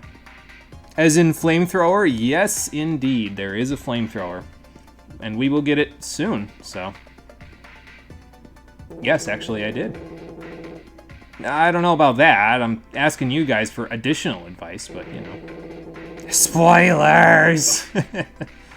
Yeah, this game's story is actually pretty interesting in some places, so I don't want to get too deep into spoilers. It's not that long of a game either. We'll probably get through it in about 3 weeks, so like that means main game and post game. So yeah, we should get through it pretty quickly. So don't worry about it if I'm not talking about the spoilers yet. So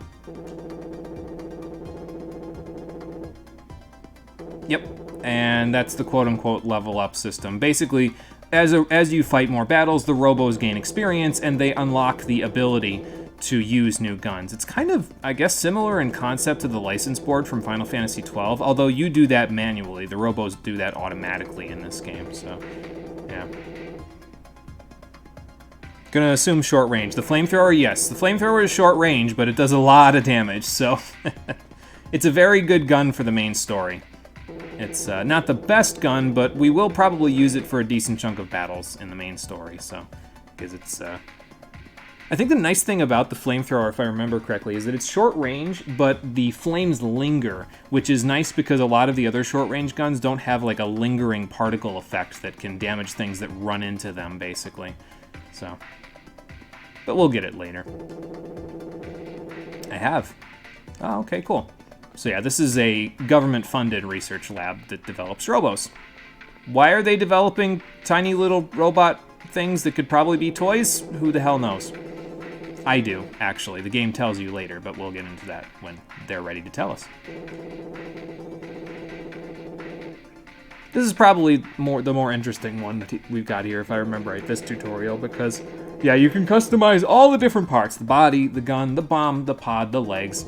As long as you have a part unlocked that you can use that's different from the standard stuff, you can use it and customize your Robo as much as you want.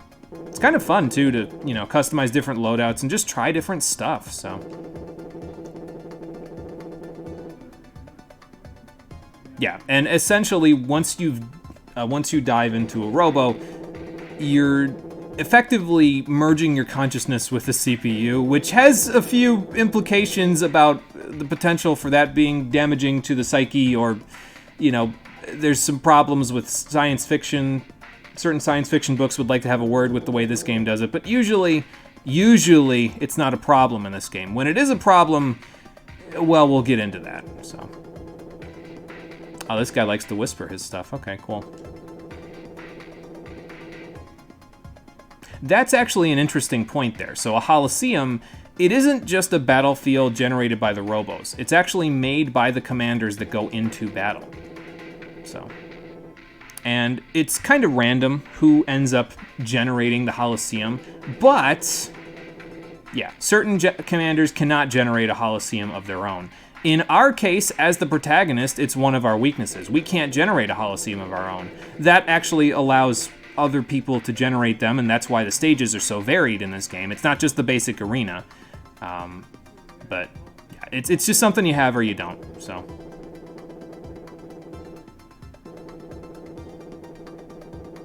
And yeah, so there are certain ones that you can just buy, and we don't buy any in this game, if I recall correctly. But whenever we fight an opponent, basically, if it's not the basic arena, they're generating that Holosseum from their mind, not us. It's we never generate a Holosseum of our own. If it was us generating it, it would just be the basic one. So. And yeah, you can actually create a Holosseum, but we don't know where there's a deck yet, so we can't do anything with that for now, so. Fair enough. They should be thankful that Rail 1 gets field practice at mercenaries, because mercenaries find themselves in more different situations than some cops. That's true, and it's probably why Linda gave it to us, to be honest. So she said, well, I can get some good field data from this, so I'll give it to you, since you seem to be pretty competent. Some creative bastards out there. Yeah, pretty much. They've got some good ideas with this whole Holosseum generation stuff, so. Okay. Yeah, they're all over town, actually. It's kind of funny. So, and yeah, there's, this guy's kind of the potpourri trivia stuff, so he'll give you some basic stuff that they'll elaborate on later, essentially. I guess that's fair.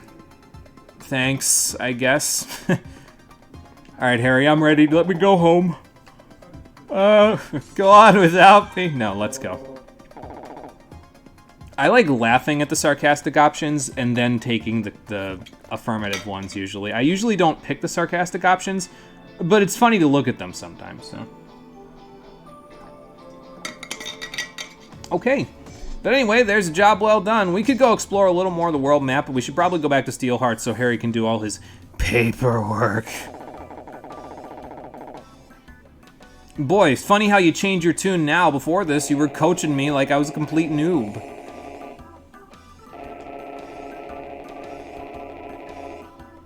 that's fine. I don't need to get a swelled head. I get it. By the way, the watch that they were talking about at the beginning of the game is that bracelet-looking thing on our left arm there. It doesn't really look much like a watch that tells time, but, well, we'll get into why that is later, so. Great. I did get the job, though, so, I mean, even if the pay sucks, I guess at least it'll allow me to pay my rent, so. Alright. Actually, this option is kind of nice here, because if you hang around, quote-unquote, you can walk yourself back to your house later on to go to bed, and you can talk to all the NPCs that you saw during each day of the game, and sometimes they have interesting stuff to say, so I'm going to see if I can hang around. And it's probably a good idea anyway, so. Yep, got it. Fair enough. Let's see what everybody has to say. You could say that when I leave, Ernest. Like, come on now. Everybody's throwing shade at me. Yeah, gets a swelled head anyway, pretty much. Oh, great. You don't need to treat me like a little brother, Harry. Come on now. But yeah, anyway, this is the Steel Heart's office. Don't know what's up with this Marv guy, but remember him for later. He's not really present in this game. I think he was an antagonist in one of the other custom Robo games, because this is technically, if I remember right, the third, or maybe the fourth custom Robo game that came out chronologically. I think it's the fourth, actually, because there was one for the N64, actually there was two for the N64, and one for the Game Boy Advance that came out before this, but they were all Japan exclusive, so none of the stories, from what I understand, are interconnected to where you need to play one in order to understand the other, so that's why I'm playing this one, because this one I don't have to download a patch in order to understand, so. Aren't mercenaries paid by the client in what they asked to be paid? Yeah, pretty much, yeah. I would imagine Ernest keeps a lot of it. He has a lot of financial needs, as we'll find out later. Assume this is like the fourth custom Robo. It's kind of funny. Localization efforts weren't the best back then. No, but this game's localization is surprisingly good. Like, I don't know who did the localization for this game, but hey, I mean, I know they didn't do the localization for the other ones, but they saved their good work for later. Like, holy shit, this game's localization is pretty solid, so.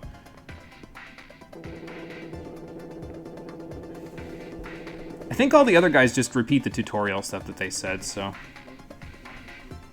Oh, really? Okay, huh. I don't think we go to any other Robo research labs in this game now that I remember right. Well, there is that one, but that's later, so. Oh, okay, cool. I mean, fair enough, but hey, as long as you're getting paid for it, right?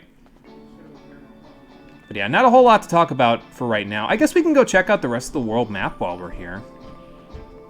There's a restaurant over here. Some fancy statue of an older custom Robo game, Robo thing. Somebody's got a fancy house over here. Look at that thing. Looks like a pavilion. Good lord. There's a park over here. You can't enter any of these places just yet, not until the story directs you to them, but you can check them out on the world map while you're at it. This is the police station, if I remember correctly. And then there's Bogey's Cafe down here by the pier. I guess that's a prime location, but the water looks kind of funky, though, now that I'm looking at it. I wonder why. Now we'll get into that later. And there's another dome here. I think this is the training area, if I remember right.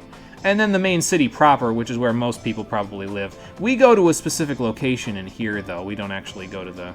Or no, that down there, I think, is the testing hall. That's where you can get your different licenses in the game. And then this is... I forget. I think there's a training... I think this is where the training hall is in this area, but that's where a lot of the residents live, as you can tell by the buildings there. Obviously, the stuff in the city isn't to scale. Like, there's skyscrapers over here where people probably live and work, and then there's this gigantic polygon, hexagon-shaped looking building that looks like it's straight out of Snipe Anteater's stage from Mega Man X7. And we're just scaled up to make it a little easier to see everything, so...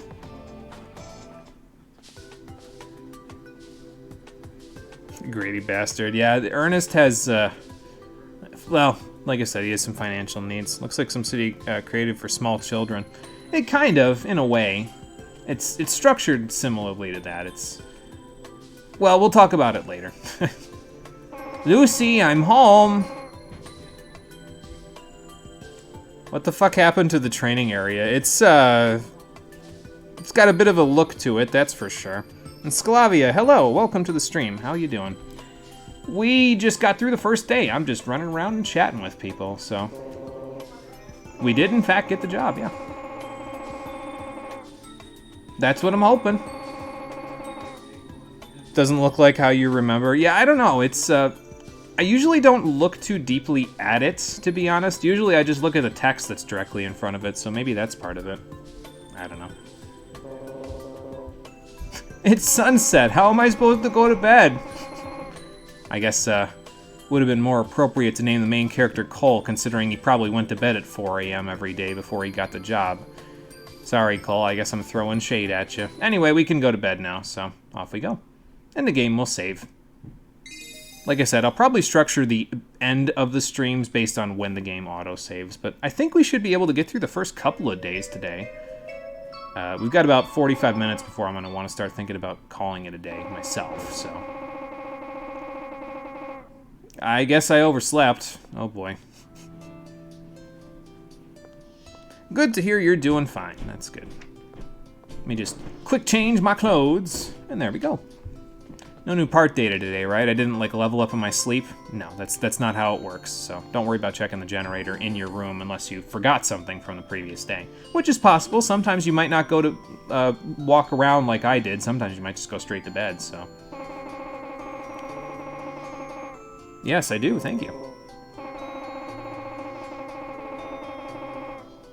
Well, you know how the cops get reports from people? We get reports from people, and then they tell us to take care of stuff. Yeah, and it always involves a Robo. Right, so, you know, common stuff that's not really something the police would bother with. The police are very busy people, apparently, so. Something kind of like that, although we don't really do a lot of investigative work. Most of the time when we're investigating stuff, we're beating people up, so. How did he oversleep? That dude has the most fucked up sleep schedule. Apparently so. He doesn't sleep very well, evidently. Oh, she's doing her stoutness exercises. Don't tell her I said that. She'll kick me to the moon. Anyway, let's head on out while she does those exercises and get the steel hearts before we're late. We could go to the lab, but I don't think there's anything new going on there, so let's just get to work. Good morning, Harry. I guess that's fair enough. Morning, Chief. I'll probably call him Chief, even though I know his name, just for the hell of it, so. Yeah, not exactly a big place, but if it gets the job done. Okay, so how do we do that? That is a good question. Whoever this Marcia chick was, she wasn't here yesterday either, was she? Oh. Whoops. Do you guys have my phone number, by the way? Because I guess if you needed to call me, you could do that too. I mean, Harry's got the right idea. I don't answer my phone when I'm off the clock either from my work, so why would I volunteer my work, you know? That's if I cared about the job. So, you woke up at 1 p.m. today? There you go. I used to do that, but now that I actually had a job where I had to wake up every morning at 7 a.m. for like 3 straight years, I can't wake up any later than like 9 o'clock or 9:30 anymore. It just isn't in my biology anymore. Similar to Detective, with the difference being more ass-kicking and less finding out what's going on. Yeah, that's about right, actually. Your sleep schedule sucks. You go to sleep around 3:30 to 4 a.m. and you have to wake up by around 10 to get anything done. Oh, good lord. That's no good. That's only 6 hours. I mean, as long as it's like 6 hours, because that's like an, what is that, 4 90-minute sleep cycles, so. Generally, the quality of your sleep, I know this because I took some psychology classes, the quality of your sleep matters more than the quantity. If you sleep in 90-minute cycles, you get a full cycle of sleep. So like from when you first start to drift off to 90 minutes after that is a full sleep cycle. You go all the way down into stage 4 sleep and then come back up into REM sleep. So if you sleep in 1.5 hour intervals, you'll actually get higher quality sleep than you would if you slept for, say, 8 hours and 15 minutes, because that's like right in the middle of your stage 4 sleep. And if you got an alarm go off at that point and you jumped out of bed, you'd be tired for the rest of the day. So, notwithstanding, you know, everything else that could make you tired, like eating the wrong foods or not getting enough exercise or yada yada yada. So you normally wake up at 3 a.m. for work. Oh, okay, gotcha. So I mean, I guess in that case it's like, yeah, it makes sense that you'd wake up a little bit later then, you know. Quality of sleep sucks. 3 fucking a.m. What the hell? It's gonna take upwards of 3 hours to even fall asleep, and you wake up often enough. US has shit for labor laws. They don't exactly have the most accommodating labor laws, that's for sure. Who's this Marcia lady? Oh, okay, fair enough. Yeah, she's the one that does all the work around here, basically. Oh man, I love Harry's like face there, where he's like disturbed or just like disappointed. It's just great. I love most of the emotion reactions in this game. They're all pretty great, but you know. Oh, okay. We're gonna go to the gym today. All right, will do. Just in case we get a job. Got it. Let's go to the gym and do some workouts. Not physical workouts, but you know, Robo workouts. I need to start doing physical workouts again myself in real life now that I'm done with my wisdom teeth removal recovery period. Excuse me. I haven't done any, like... I've been trying to do a plank every day and then some other exercises 2 or 3 times a week, but I haven't done any of them lately, so because of the wisdom teeth removal, I didn't want to, like, disrupt the sights by, you know, exerting a lot of effort from doing heavy anaerobic exercise, you know, so... And kid you thought it was cruel to wake up at around 8 a.m. for school. Yeah, it gets different. Adult life can really mess around with your sleep schedule, so... People in the US are screwed. We need to staff around the clock in some work sectors. And I have umbrage with that, by the way, as well. If I was ever... This would be my literal political platform in the US if I was ever to run for office in anything. I would say, I will not leave office until I get a federally required siesta put into every workplace. You get 2 hours break in between the beginning and the end of your shift somewhere. You still have to work for maybe 8 hours a day or whatever have you, but you get 2 hours off in the middle somewhere. Because the afternoon, when you have to work 9 to 5, the afternoon sucks because you're ready to fall asleep on the job from like 2 to 4. So I know I'd be really cool with a siesta right around then, so. Japan is more cruel. You'd hate that, Sklavia? I don't know. I like the idea of being able to take some extra time off, to be honest, but it's always stuck with me since I learned that was kind of how Italy does things. Like, they give people that do those quote-unquote 9 to 5 shifts. They go into work an hour earlier and they leave work an hour later because they get the 2 hours off in between. But they get 2 hours off in between, so they can go home, have lunch with their families, and lunch in Europe, in some European countries, is the largest meal of the day, so it makes sense. You can go home and take a nap, do whatever you want, but you work 4 and then you get 2 off, and then you work 4 and then you're done. So you have a 1 hour lunch, it throws off your rhythm. Yeah, and I mean, I get that too. Yeah, if you get into a rhythm at work, it's kind of hard to take a break, but we all need a break. That's the important thing. We're in customer support. Only in the US do we have the global desk, so we have to be open all day because we support the entire planet. Yeah, oh boy. Oh, okay, cool. Sure. So yeah, we can go into the training gym and we can train here whenever we want, at least for now. Later on in the game, there'll be less of a need for it, but we'll talk about that later. Yeah, here's one of the Holosseum decks they were talking about, so it'll actually create a Holosseum. In Harry's case, he can actually make one. Marcia, incidentally, can also make one, if I recall correctly, but we can't, so we'll just use the one that they use. So. Okay, fair enough. Yep, just move the control stick so that the cannon shoots somewhere. I usually try to shoot myself. It depends on, like, how long I have left on the cube. If I see a 3 while I'm in the cannon there, I'm gonna try to shoot as far away from my opponent as I can so I can mash out of it before they get to me and they can deal a lot of damage to me. But if I have a low time, I usually try to go as close to my opponent as I can so I can just knock them around a little bit, so.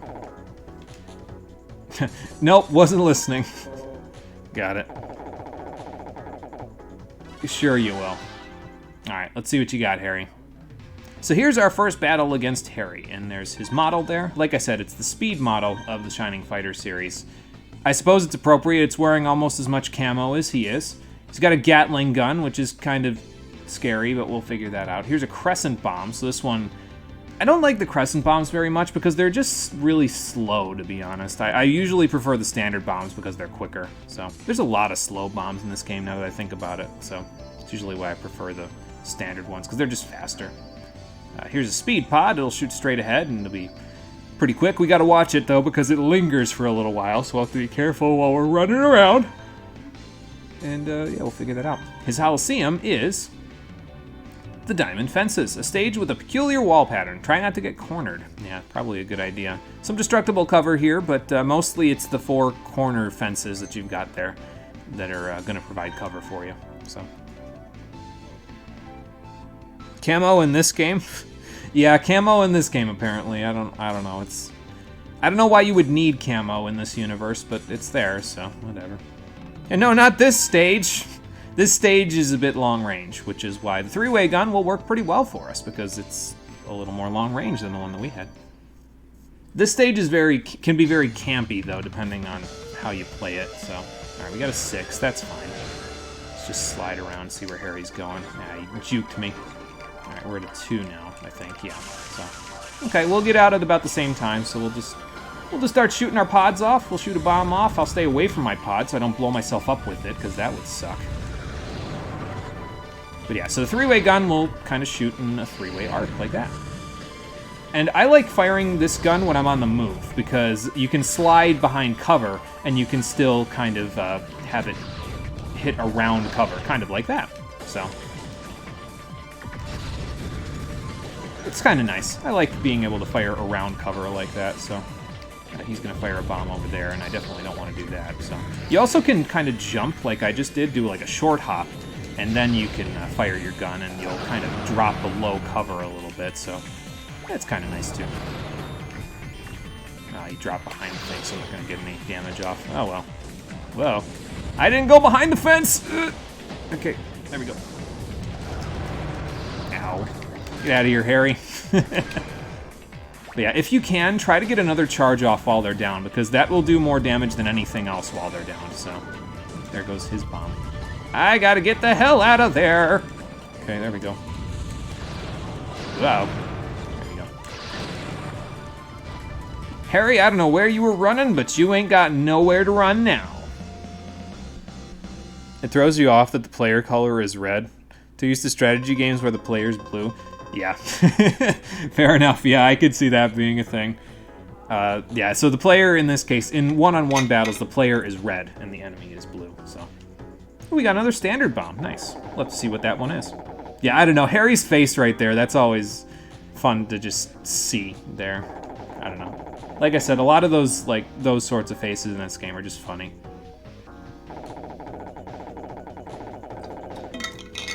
Oh, okay, fair enough. Yeah, they've got training robots inside of the training area here. And they've got basic strategies and basic stuff, so yeah, they'll be pretty good. Did he give me a part? I wasn't paying attention. Well, he gave me a checkpoint, so I guess that's good. Well, we'll go to the parts generator anyway, because we gotta run around and talk to people, so. People gamble on these machines? Really? Wow, that's not good. Oh, okay. He's healing up his wounds. He's resting his wounds from the previous battle, so. Thank you? No. What the hell kind of a gold digger is this lady? Oh boy. Okay. Just don't show me you taking my watch. Yeah, so the parts don't move in a linear fashion in terms of their strength. Some are better for certain environments, some are better against certain opponents, some are just better for the model of Robo that you're using, so. Yeah, find one that works with, basically you want to find a part that works best with the Robo that you're using. As long as it works good with the body that you're using, it usually will work out for you. You may have to make some minor adjustments depending on the battle and what your opponent's using, but it's a good idea to just match bodies with guns, essentially, and bodies with bombs, bodies with pods, that sort of thing. Match it with the playstyle that you want with that particular Robo, so. But get used to rotating out stuff as well, because you will have certain situations later on in the game where you won't be able to use the same parts for multiple battles in a row. They'll actually force you to use a bunch of unique parts, which is why I like having a bunch of different loadouts myself, so we'll figure that out as we go. I did get a part, yes, I got the standard bomb S. I wasn't paying enough attention, evidently. Master it, because you can customize to your heart's content, but that may backfire, so yeah, be careful when you're customizing. So standard S, it briefly immobilizes your target. That's actually not too bad. It basically stuns them, essentially. It doesn't knock them down, but it stuns them. So it's not as powerful as the other bomb, but usually I don't use my bombs for damage. Usually if I'm looking to do just flat out damage, I'm using my gun or I'm using my charge. The pod and the bomb are usually distractions, so being able to briefly immobilize your opponent, not a bad idea. Hey there, Sophie. Oh, okay, gotcha. Yeah, fair enough, makes sense. Let's go chat with everybody else first, and then we'll go do some training. Yep, exactly. Which means we'll never get it, but that's okay, because that means everybody else will be able to show off their fancy Holosseums, so. That is not the name of the... Oh my god. We are never gonna catch a break, are we? Yep, pretty much. So they'll give you some basic information, nothing particularly stand out, but I figure I might as well talk to them now while I'm at it, so. Yep, so that's actually a pretty decent strategy that he just talked about. If your opponent's hiding behind a wall, you'll want to kind of flush them out from behind that wall, so use your pods and your bomb to force them to move and then shoot them with the gun. So we'll go in counterclockwise order because we started in the bottom right, so why not? Yeah, actually, this is the technique I was talking about where you kind of slide behind a wall when you shoot your gun. So if you move and then you fire your gun, you can slide slightly in the direction that you're moving. And if you use that to get behind a wall, you can actually get behind the wall for cover, and then that allows you to, well, keep yourself protected while you're vulnerable. So it's a pretty nice idea. Again, you can also use a short hop to do that, but, you know. What does he think? He's a robot. He doesn't get... Does he get paid? I don't know if he gets paid even, but he definitely doesn't get paid to think, so I got it. Alright, let's see what you've got, computer. Return of side characters have no eyes. Yeah, their hats are covering them up at the moment, so maybe the artist wasn't very good at drawing eyes, I don't know. Let's check out our opponent, shall we? So this is a new model, a Little Raider model. I think the Peregrine is the speed one? I forget, to be honest. I don't like Little Raider. It's very fast, but it has very little defense and very little knockdown resistance, so that's usually why I'm not a big fan of it. It can jump a lot, and it charges straight, so I guess that's kind of nice, but it's good for kind of like a hit-and-run strategy, so you can like run up to your opponent that's pretty slow really quickly, knock them down with a high knockdown gun, and then run away and, you know, kind of flank yourself with pods that maybe shoot behind you or something like that. But there's other models, I think, that do that better, and that's why I usually don't use Little Raider. So, got a Gatling gun, not really appropriate for the particular Robo. Mostly, I like using short-range guns on this model, but whatever. Got a Cockroach pod as well. Normally flies slowly, but quickly increases its speed when it spots its target, so stay away from those pods, because they will find you, and they will kill you, just like Liam Neeson.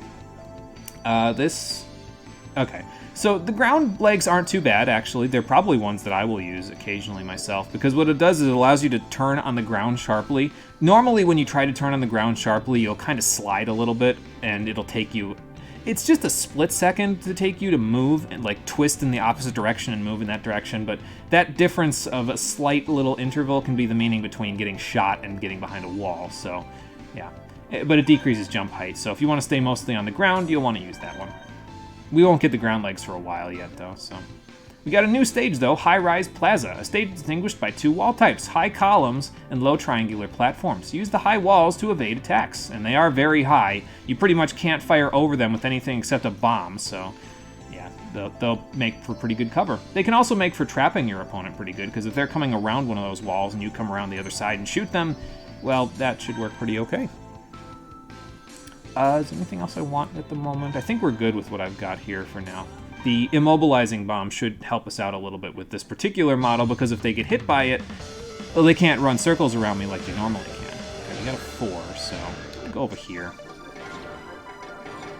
Okay, he ticked over. You see how he ticked over to 6? So if you go from 1, you may tick over to 6. So don't mash, basically, if you're really close to being at the top of, or at the bottom of the thing, because if you mash at that point, you're going to tick over to 6, and you're going to take 6 seconds to get out of it, so... Yeah, see how little defense this thing has? I mean, he's got the Gatling guns, I guess, but I'm knocking him down with pretty much everything that I use, so... That's why I'm not a big fan of this model. Because you can kind of knock them down like crazy. They run really freaking fast, don't get me wrong, but you can knock them down very easily, so it kind of defeats the purpose. You can play a good hit-and-run game with them if you're, actually decent at the game, but I don't really consider myself to be decent at the game. I got hit by my own pod, as you can see. That's me not being decent at the game. But, yeah, I don't know. I'm okay. I get by, I guess, but I'm not, like, fantastic at it. I couldn't play this at EVO. That's for sure. Ow. Nice, nice. I like that. Our numbers, that is. Yeah, he's very fast, yep. But not fast enough. Or maybe it's just because I have enough armor to be able to exchange with him.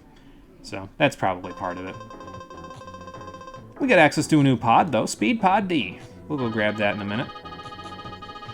Thank you. Appreciate that. Do I want it now? I guess I'll go grab it now.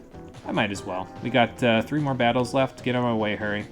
So I guess I'll grab these, because we don't have a whole lot of pods just yet, so our setup is kind of in limbo until we get a whole bunch of good stuff. Then I'll start switching my parts around a little bit less, so...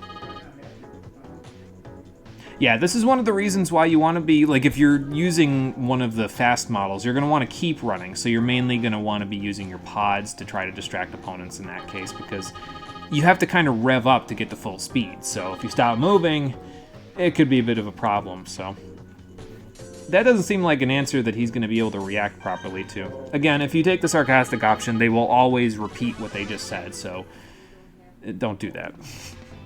A polite machine indeed, so... Okay, so this one's another little raider. It's another Peregrine. It's got a 3-way gun, which I guess is okay. Not really appropriate for the model. I wouldn't use it on this model, but that's just me. We got a standard S. We got a dolphin pod. This one arcs towards the target. Can deploy 2 pods at one time, and they do, in fact, look like little dolphins, so that's kind of cute. It blows target upward, and if this is high-rise plaza, that's pretty good because I will be hiding behind walls, so... Oh, it's diamond fences. Well, I'll still be hiding behind walls, so I guess that's fair. Let's see what that speed pod looks like here. Oh, there it is. That's a lot of speed, that's a lot of size, and that's a lot of time. Quickly flies straight ahead, can deploy 2 pods at one time, blast lingers for a while, and blows target diagonally upward. Deploy directly at your foe to defend yourself. Well, you can fire up 2 at once, and it flies straight ahead. Yeah, I could probably use that a little bit better than the twin flank, because I seem to, like, run in the same direction as my twin flanks, but if I point the pods in a certain direction, I know I won't run into them, because I will know where I'm pointing them, so let's just do that. Alright, what do we got? Okay, it's a 2, so I'm going to want to mash a little bit so I can go over the thing and get my numbers down as much as I can. So see how we're at 3 now? He's going to break out really quickly, but I should be able to... Yeah, there we go, get behind a wall so I can get myself in decent cover before it becomes a problem here. Whoop, that's his bomb. Okay, wow. Is this the pod that Harry was using, now that I think about it? Oh, he's in front of me. There we go. It might be. I got hit by something. I got hit by something. I don't know what's going on! the whole game kind of devolves into chaos after a while, so... It's kind of funny, though, so I like it when it devolves into chaos, so... These pods are really quick, though. I don't know if I like how fast they are. I might switch back to the other one. Because that's, like, way fast, bro. I mean, I guess the bomb... not the bomb, but the payload lingering for so long is kind of nice, but... Yeah, I don't know. might be too fast for me. 3 fast, 5 me. So if you hear that window glass breaking sound effect there, there's something specific going on there. I'll talk about what that is in a little bit when it becomes more pertinent. But basically, if you hear that sound effect, it's either very good or very bad, depending on who got hit by it. So, oh my god, yeah, I don't know. The speed of it and it bouncing off the walls might be a little too much for me. I'm gonna switch off this one too. But basically, that glass breaking sound effect, it depends on who got hit by it. So if you're downed and you hear that, it's very bad because you... I guess I can explain it. When you hear that, it means that you exchanged with your opponent and your bullets either won or lost. If your bullets win that exchange, then all of their shots are erased from the screen immediately. If you lose the exchange, all of your shots are erased from the screen immediately, which means that they won't take any extra damage. So like I said, it could be very good or very bad, depending on the situation. Thank you. We got a new model, by the way, the criminal model. Let's go check it out. I kind of like this one, if I remember right. It's not my favorite, but we don't get my favorite one in this particular line until later, so let's become a criminal, shall we? Let's see what this guy's got going on. Ah, okay, so actually, if I remember right, the criminal is a trick flyer model, so it's good that we grabbed it because now he's going to explain it, so... Yeah, so it's slow on the ground, but fast in the air. It has quick air dashes, even though it doesn't jump very far, so... This is the short-range model, at least in my opinion, because it has a very quick approach game because you can jump and dash towards your opponent very quickly. So this is the model that I like to pair with short-range guns because I can close distance very quickly and then attack them with really powerful knockdowns and stuff, so... Excuse me. Thought I had it, but I don't. No, I have got it. We don't have a whole lot of guns that are short-range at the moment, though, so I probably won't use Criminal. But, actually, this computer is using my favorite trick flyer model, now that I think about it. It's the armor model of that model type, the Buggy. I like it because, again, it's armored. It's pretty slow on the ground, but you can kind of fix that with its with giving it specific legs, leg parts. But it's got a lot of attack and defense, basically, and it has one of the best victory poses in the game by a long shot. So we'll get into that when we get it eventually. Yeah, policeman using a criminal model. That is a reformed criminal. Never were good with trick flyers. They're kind of hard to master, I think, but with specific loadouts, they can be very, very good, and I'll show one of those loadouts as we go through the game. It's not good in most situations, but when you have a situation where you can use it and play it to its strengths, which is usually closing distance and using short-range guns, it can trash things, like absolutely wreck shit, but we'll get there. All right, we got high-rise plaza again with the Buggy, so got to be careful because it's an armor model, so that means that I won't be able to knock it down quickly. So, yeah, we'll just switch back to standard pods for now. I find it a little easier to use those than anything else. So, but let's go check out that criminal model. Yeah, it's the normal model of the trick flyers, so it's a little slow, but that's okay. It's got decent attack and everything like that. It has a weird charge, though, if I remember right. It charges towards your opponent, and then it'll drift upwards, so it's not exactly the best for now, but yeah, it's fine. We'll make it work. I'm going to be using it probably for the story mode, because, again, you don't actually get my favorite trick flyer, the Buggy, until the post-game, if I remember correctly, so... Yes, we will be striking and hitting people with a smooth criminal, eventually, so... Well, I'm at a 1. I'm going to tick over. Smash buttons! I'm at a 2. I'm at a 1 now. Good. Can I get in there? Okay, well, I got some damage off. I was trying to get in there faster so I could get off a, well... I was trying to get off a charge first, but, well, you know, that's not going to happen. At least not the way that I'm going. But yeah, I like doing that, kind of, where I kind of deploy the pods and go one way and then the other, and then I run in a third direction that does not go in the same direction as where the pods went. I either space or I fire a bomb, so yeah. That's usually my MO with pods and bombs and stuff. It's all about spacing, this game. Wow. Oh, that's not good. Definitely ran directly into the open there. Usually I like to use my rebirth, by the way, to kind of close the gap between myself and my opponent, depending on the model that I'm using. In this particular case, that's usually what I like to do, but it's not always the thing that you want to do. There we go. Get a charge off, get some damage. Very good. Wow. Oh god, that's his pod. That's his bomb actually, but I saw his pod and I saw my pod and I was like, this is never gonna work out. Goodbye. That was actually kind of close. It's an armor model though, so that's not really shocking. I usually have the toughest time with armor models, which is why I like using them, because then it evens the playing field. There's a new bomb, the Gemini bomb. I don't remember what that one does. We're gonna go find out. But yeah, it's so entertaining to watch the battles in this game, especially once the AI starts getting more advanced. I love seeing people play this game, to be honest. I think it's just very entertaining to watch all the little miniature decisions that you have to make in any given second of a battle, because you only have a certain amount of time and you only have a certain amount of health, so... It's great. I love the battles in this game. They're one of my favorite parts, pretty easily. So...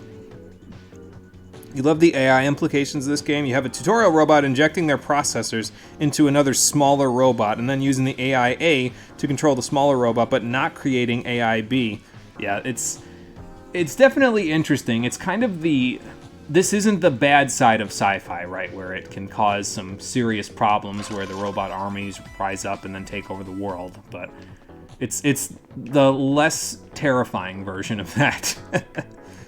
But yeah, the battles are the best part, no debate whatsoever. These are really, really why you play this game, is to have these battles. Like I said, I could see this game being played at EVO and I wouldn't even question it. It's that kind of a game where playing against the opponent has that sort of same implications almost as a fighting game, basically. So, and it's kind of one of the reasons why I'm surprised this game didn't get more iterations, especially once online modes started coming into play with games, because I could definitely see this having like a modern iteration where you fight opponents in online modes, and then it could become like a major, I don't know if it would be a major player in, you know, those sorts of, what do they even call stuff like EVO?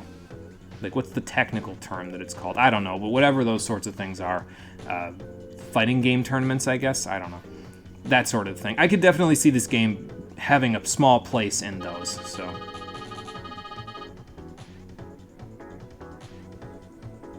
Yeah, Smash tournament about to be small, because it's in a Coliseum, exactly.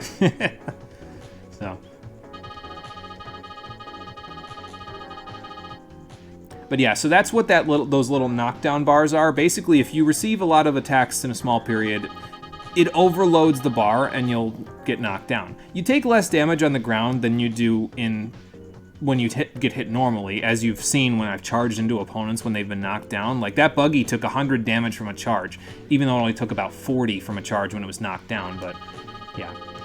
And then you get a little bit of an invincibility period. It's still free damage, so don't, like, avoid it just because they're knocked down. It's like, oh, I can't do as much damage in this mode. No, just do it, but it's not as much as you would get normally, so... I got it. Let's see what that Gemini bomb does. I don't quite remember. Yeah, Skynet, what? That's not in this game. Why do all of you use Buggy? Just give it to me. It's such a good model. Actually, Buggy's best when you have the correct leg parts for it, though. That's the thing, is that Trick Flyers are kind of difficult to use until you have the correct leg parts for them, and we don't have the correct leg parts for them at the moment, so... Yeah, give me Buggy when I have the right leg parts. How about that? It's got short thrust legs, though. Did we look at those? I don't think we did. Let's take a look. Lower dash distance, but allows sharp turning on the ground, so I guess that's okay. I don't know if I'd use that on a Trick Flyer, though, to be honest. I don't want to lower the dash distance when they already have 3 short dashes. That's, like, very short dashes now. Especially on this map. This is a long-range map, so I don't know about short dashing on this one. That's a specific caveat, my friend. Yeah, pretty much. Yes, it is. Let's check out that Gemini bomb. Let's see. So it has different types of fire depending on whether you fire it on the ground or in the air. And there are a few bombs and a few other weapons that do this. Some of them actually get better when they're fired in the air. I don't know if this one is, so let's check it out. Ground fire launches a split bomb towards either side of your foe. Aerial fire launches a split bomb toward the front and back. Can launch 2 bombs at a time. Blast lingers for a while, blows target sideways. So it's an interesting bomb because it basically traps your opponent. So since we mainly use bombs around here to trap opponents, probably be pretty good. I'll give it a shot. Why not? Like I said, I usually like the standard bombs a little better, but I'll try this out. You can kind of play around with your parts a little bit.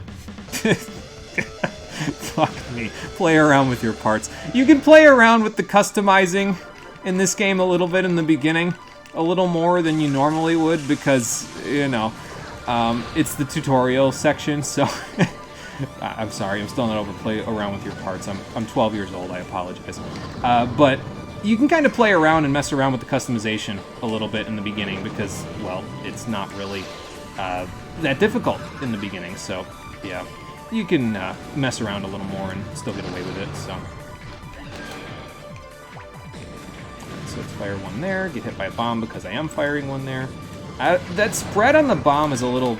I'm not really a big fan of it. I think I might switch off of that, to be honest. The standard usually gets the job done, like I said, but that spreads way the hell out, so I don't know.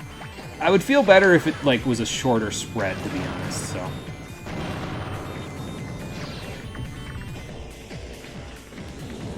Yeah, because that spreads way out. That's like even more spread than the 3-way gun. And that thing already spreads like a motherfucker. So, I'm not going to run into my pod. There we go.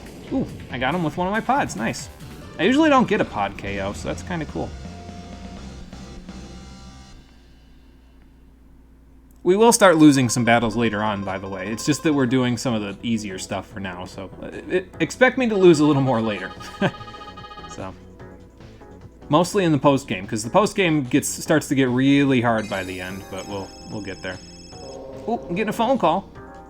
Hello? Wow. Why would he turn his cell phone off? Yes, sir. Yeesh. Doesn't he know how to turn it on speaker mode if he's gonna yell? Good lord. Alright, Harry, where are you? Oh my god, he's hitting... Come on, Harry. Let's get our cockroach pod first before we go chat it up with him. We'll check this thing out because we're probably gonna be given something to do once we go back to the office, so...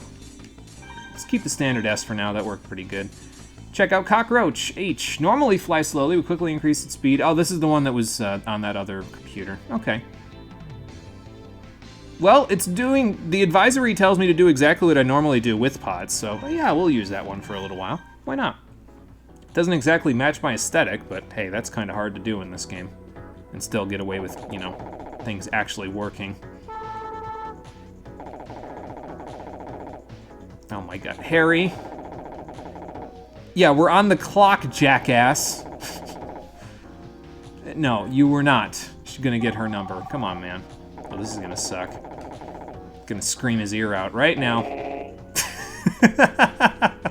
Was that English, Ernest? No, I don't think it was. That was Wingdings. Oh boy. Yeah, I heard. So did everyone else in the room. She's just messing with you, Harry. I know she is. Oh boy. I feel bad for Harry in some cases because he never gets any in this game. Like, he's always hitting on ladies, but like, he just, something else always comes up and he never ends up getting their phone numbers or going on dates with them, so. Harry, please. More of a mobile beast pod. Yeah, kind of, actually. Because the beast pods, they kind of stick in one spot until they spot your opponent, and then they will hound your opponent until they explode. So, we'll get beast pods later, and they're pretty good in particular cases, so. Gaster? Something like that. The Wingdings, anyway. Oh yeah, that park, yep. Oh, really? Okay, huh. That does seem like something the police probably would say, oh, just figure it out yourself, so. Yeah, let's get going. Take me over there, Harry. He'll actually run you over this time, so that's kind of nice. Gets you there a little faster. It is halfway across the map after all, so. Brock, I think I found your cousin. I mean, they do have the same attitude, basically, don't they? So. I don't know if it's a matter of what they're fighting about, Harry, as much as a matter of who. Because look who's in the middle of all of this. Uh-huh. Man, she's a vixen. Good lord. Clever girl. You just... that just... Oh my... This is a terrible situation. Oh boy. They never do, to be fair, so... This is what I'm talking about with the script in this game. It's fucking great. I think you got more than enough men. Why couldn't I think of that? That's the thing. Like, this game's script is always clever in such a way that I'm like, why didn't I think of that in this situation? I don't... Oh my god. Okay. Wait a minute. Yeah, what's gonna happen with these two when they stop fighting each other? Like, when she's gone. Great. Alright, fair enough. I'll go left, you go right. It doesn't matter who you pick, by the way. You get the same parts anyway. So. Hi. Who's got a date with who now? That's not even remotely what's happening here. We're just trying to cool you two jackasses down. Why, though? Not even Harry. It's about to be dumb. It is pretty dumb, yeah. Actually, these two are pretty dumb now that I remember who they are. They get, like, one little bit of character development in the entire game, but it's really stupid, and that's why it's memorable. Okay. Yeah, so I was mentioning the short hop before, and you can actually do a short hop in this game, and if you are behind a small wall, you can do a short hop, fire over the wall, and then come down under cover. So, actually is kind of useful. Are you still talking? The girl's not even here anymore, me. Slow your roll. Will do. Actually, if I remember right, these guys are kind of difficult now that I think about it. I think I've lost to them once or twice before. He's got a criminal, so... He's also got a Gatling gun. Again, not really what I'd use with this model, but it's there. Crescent bomb, a feint pod. Let's check it out. Stops in front of its target, deploys 2 pods at one time, blows target upward. So yeah, this one basically you want them to run into it essentially, and it can be pretty devastating if your opponent doesn't know what they're doing and they don't look where they're going, which is exactly what I do. So this increases his dash distance, but there's no okay. I mean, yeah, that would cover some good ground. Again, I wouldn't use a Gatling gun with that. I'd use something with short range and more power, but yeah, long thrust could work. What's really cool about Custom Robo, once you have knowledge, you can tell what people like using. Like, I have a gun roadmap for the DS title. Yeah, I guess I kind of have a roadmap, quote-unquote, of my own, although mostly it's just use a standard bomb and wait until I find the one that has instant knockdown, which I think you get in the story mode. I don't think you have to wait till post-game for that one. But my MO is usually use a standard bomb, use a bomb that, or use a pod that works well with the gun that I'm using, and then use a short-range gun, typically, is what I like to use. And then use pods that move left and right, like the ones I've been using, so I guess I kind of have a roadmap as well. Not exactly something that I consciously know at any given time, but it's there, so. Alright, let's see what we've got with this Anthony guy. But we got a new map as well. I didn't actually mention what this map is. Oh, I ticked over to 3. No! Actually, I think if I hadn't mashed, I would have been fine, but now I gotta mash even harder. Well, he's at a 6, so I guess we're okay. We'll get out of it way before he does, and then get over here so we can... Ah, damn it. Gotcha. Okay, now we'll start setting our traps. Some cockroaches. But yeah, did you see how quickly the cockroach pod moved once it saw him? So you'll want to deploy it at kind of short range so you can actually kind of catch him with it a little bit. But yeah, see how quickly it moved there once it saw him? I think if I remember right, the reason why I don't like the cockroach pods is because they explode too quickly. I like it when they kind of hang around a little longer. Whoa, wow. Ow. Got me with that Gatling gun! Let's see, let's go this way, and that way. But yeah, I don't know. I like laying traps with the pods, so I prefer when they stick around a little longer because that usually works pretty good. I'm not even behind cover. Well, okay, cockroaches, do your thing, but not anywhere near me.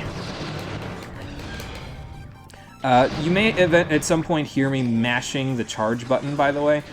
You can't actually charge unless your feet are firmly planted on the ground, so if I'm mashing the R button, I apologize if it's annoying. It's just, sometimes I'll think I'm on the ground and I'm like barely hovering in the air, so yeah. For the DS one, use the blade gun for the entire early and mid game, then the knuckle gun for the finale, so all your loadouts are designed around those two guns. Yeah, I mean, that's fair. Like I said, in this game I have a total of 6 loadouts that I use because there's points in the game where you effectively have to do 6 battles in a row, and you can't use the parts that you used in the previous battle, so that's why I usually like 6 loadouts, because that's the maximum number of battles you'll have to fight in a row where you'll lose the parts that you just used in the previous battle, so. Although that's only in the post-game, so not a big deal for now. For now, we can use whatever we want. We got a reflection pod, and we also got the long thrust legs, so those might be helpful for the criminal. Not the reflection pod, but the long thrust legs, so. Harry, they're zombies! Look out! What were you guys gonna do, knock our lights out? Like, come on now. Sure we will. Bye. Nice save. Marcia, I would presume? Yes, this is Marcia. She is also rocking the crazy JRPG anime protagonist uniforms, so that's fantastic. That is literally the shortest skirt I have ever seen on a video game protagonist as well, so if you're into that, I guess. I don't know why she's not wearing any fucking leggings under that. Good lord, Marcia. What the hell? Anyway. Hi, that's me. Yep. Technically, it's my second day, but, you know, I wasn't officially hired until the end of the day yesterday, so. Yeah, she's a Class B pilot, so. I don't actually know, to be honest. Not as far as I'm aware. I just started using a Robo yesterday, so. Oh, I guess that could be a bit of a problem. How do you forget to tell me to get my license? How could Ernest forget to tell me to get my license? Come on, you guys. I mean, yeah, that's probably fair. Well, it's not supposed to slip your mind. I need it in order to not get thrown in jail. How do you expect me to work for you if I'm in jail? Yeah, you could say that again. Oh my lord. Honestly, since the DS title has its final arc as a tournament arc followed by story, your loadouts are usually done by the time you get to the tournament arc. Literally, all the parts are available once you hit the last island. See, that's kind of nice. In this game, you get a decent amount of parts in the main story, but you get probably the best stuff, to be honest, in the post-game, so. It's more designed around you playing both of them, the main game and the post-game, in a row, so you can get all the parts, so. Yeah, now that you mention it, it does kind of look like Hatsune Miku, doesn't it? I don't even know how I know what Hatsune Miku looks like. Probably just from internet memes, but yeah. It's that sort of ratio. Harry! Also, not everyone wears leggings with skirts. I know, but in that particular case, it's like... I don't know, I wouldn't feel comfortable having her not wear leggings with a short skirt like that. Like, there's nothing there. and she's not exactly the kind of person who she's not that weird chick that we just broke up the fight for, you know what I mean? She's not that outgoing. So I don't know. I think her boots kind of defeat the purpose of leggings. Yeah, I mean, I guess that's fair. She has those really high boots too, so that kind of helps. It just leaves that little bit of thigh gap. So I guess if that's what you're into. Alright, let's go back to Steel Hearts and let Ernest know that I can't operate until he gets me a license. Well, yeah. Okay, so what do you expect me to do? Operate while getting arrested? Yeah. Okay, but then you don't have employees. How do you do jobs if you don't have employees? There's also that. I guess you're gonna have to fork over some cash there, Ernest. I would hope not. I mean, Class D sounds pretty easy. It's the lowest of the low, so... What is Class D? I mean, I've heard Class B and Class A and Class D. Like, what's the difference here? Yeah, so in order to operate as a Robo Commander in terms of either being a bounty hunter or a policeman, which is like 90% of the people in the world that get a Robo, you have to have a license, and it goes from D to A, the easiest being D, the hardest to get being A. And yeah, you need a Class A to join the police squad, so... Oh, maybe they're rusty. I don't know. Fair enough, yeah. It's like taking a written test is totally different from doing exactly those calculations in the field, so... Well, that could be a bit of a problem then, huh? I'll pass it. It's a Class D license. Come on, man. It'll be fine. Okay, fair enough. It's probably not a bad idea. It'll give you something to do while I'm acing the Class D test. Or you could just say that because you don't feel like getting any closer to the Class A test for the sake of not having to listen to your sister. The stream is a catastrophe. What to do? What happened to us this stream? Same wavelength. We're just chatting about boobs and thigh gap. It's no big deal. Marsha's actually competent since she's almost at the top. Yeah, she's a Class B licensed pilot, so she's pretty good. She actually is pretty good. She uses a really busted combo of Robo and gun. It's a combo that I'll be using later on in the game, although with a different model. So, yeah, it's pretty damn good. I guess that's fair. What the fuck is that face? What a jerk here, indeed. Why was I looking like that? Oh, I was looking at my boss, like, why don't you pay us enough? That was a hell of a face, though, I'll tell you what. Oh, okay. That was a thing? Alright.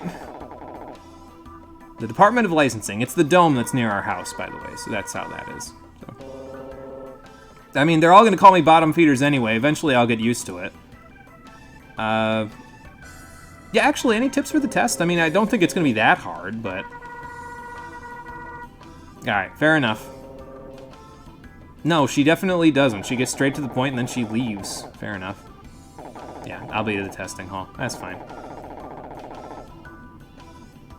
You want a chair like that? Okay, I see the expenses, asshole. He's screwed. Yeah, like I said, Ernest has some financial needs that he takes care of, and then he pays us the bottom of the barrel that he has left. And one of those needs is a chair so that he never has to get up. Fantastic. Let me hang around, actually. We'll go chat with a few people. Why not? I won't be late, don't worry. I probably actually will, because the game likes to let me oversleep. Marsha definitely doesn't beat around the bush. She's very non-talkative for now. She'll open up a little bit later. She's kind of a slow burn. She has to get used to you before she'll really talk to you a lot. But yeah, so both of those parts, you would have gotten both of them no matter who you fought there. You would have gotten... I think the parts would have come in a different order. Like, you would have gotten the legs first and then the other pod from the other guy. But you get both of them, because why not? Alright, we got a reflection pod. Doesn't chase your opponent, but travels around for a long period of time. Can deploy 3 pods at one time. Blows target diagonally upward. So this is kind of nice if you like running in circles around the arena and you don't like using walls for cover. It can also be used as like a trap around a wall, because you can deploy a pod on one side of the wall, a pod on the other, and a pod kind of maybe even on top of the wall or in front of it, so that you can like trap your opponent as they try to meander around. I don't know, I might, what were we using, the cockroach pod? We used the cockroach pod last time, and I said it doesn't travel around for long enough, so I guess we'll try the reflection pod out. Why not? We didn't get anything here. We got long thrust legs. Do I need that for Ray? I'm kind of used to Ray's regular jump, to be honest, and dash, so I don't think I need the long thrust legs all that badly. The standard parts legs say to replace them as soon as possible, but I'll use them with the criminal model, probably. Bottom of the barrel, yeah, you said it yourself, exactly. Slow burn, that's a way to put it. Freeze, no, it's too late, the stream devolved already. True, but no need to make it worse. Why are we suddenly the angel on my shoulder? You were asking for an angel, I guess you got one. Let's go check out the lab, why not? Maybe we'll go see Sophie at the training hall. I just like talking to these NPCs to see what they're up to. I don't know. I like the world that we live in this game. It's kind of interesting. I was just here in the parking lot, though. Yeah. No! No, I was helping you guys fend them off. Oh, okay, you weren't here. Sorry, I can't tell. You guys all look the same. Oh, okay, fair enough. Yeah, we can't go into the lab for right now, so... We'll have to wait until Linda gives us permission to go in there, so, you know. I am not. I am a mild demon, and it really goes too far. What's up, Sophie? Done with your shift? Nah, that's okay. I wasn't here to train anyway. You can't go train it against the opponents again anyway if you wanted to, because they already fought you once, so... Let's go back to the park, see if anything's going on here. I guess there's a few people here. Yeah, it was kind of a bit of a crazy fight, yeah.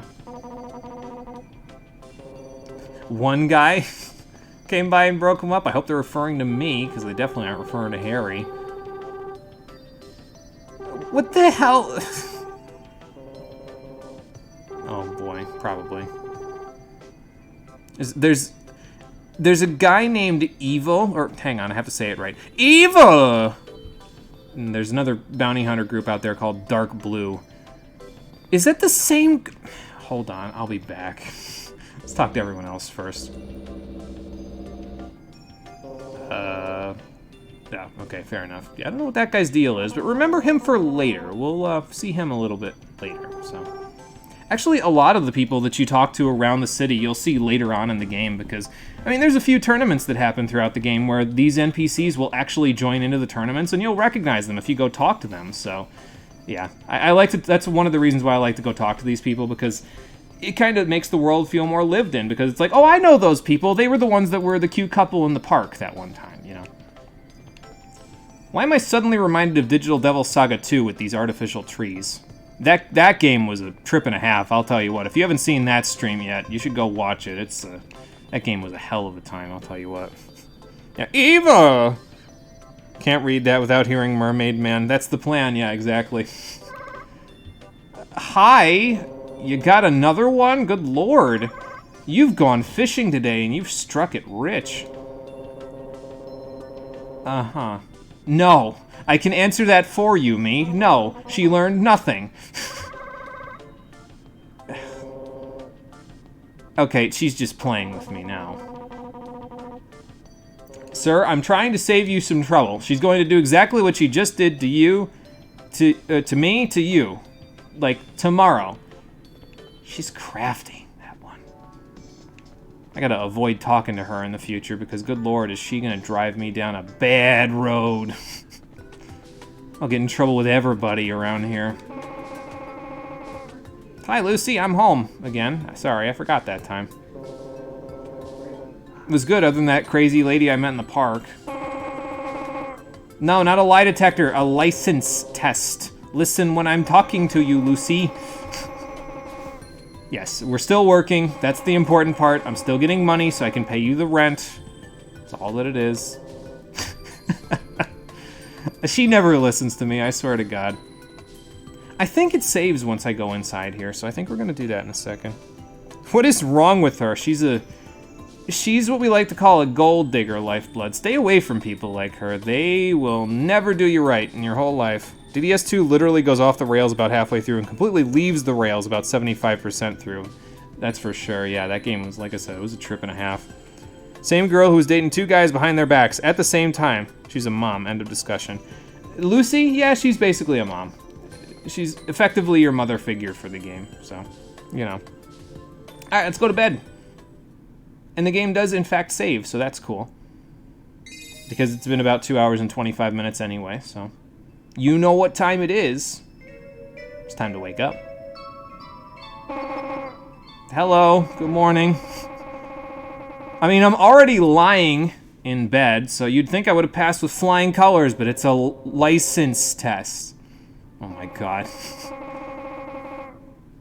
I must have had the same dream as that one lackey that was in the park last night. Good lord. Yeah, I know, that pun was a little bad, wasn't it? But will my pun game improve with this game's script because it's very humorous? And will we be able to pass the Class D license test so that we won't get arrested every time we fight somebody? Find out on the next episode of Custom Robo, the Stream Edition, which will be happening on Friday at 4:30 p.m. Eastern Standard Time. This game's going to be a lot of fun. I hope you've all enjoyed it so far, but it's a lot of fun, and I'm glad to be showing it to everybody because it doesn't get enough love, and it definitely deserves a lot more attention for what it does. It's going to be one of those games where it's very obscure, but I enjoy it quite a bit, and I hope all of you do as well. So thank you for watching, everybody. I appreciate you coming out to Twitch and YouTube to check out the stream. I'll see all of you on the next one, which, as I said, will be on Friday at 4:30 p.m. Eastern Standard Time. By then, I won't be having any problems with my wisdom teeth. Not that I'm having any today anyway. I still do a saltwater rinse every now and then to make sure that all the sites are disinfected properly, but I might be done with that by the time Friday comes around. We'll see when we get there. Until then, everybody take care and have a good one. What is this game's writing? Fantastic, that's what it is. I love it. It's the best.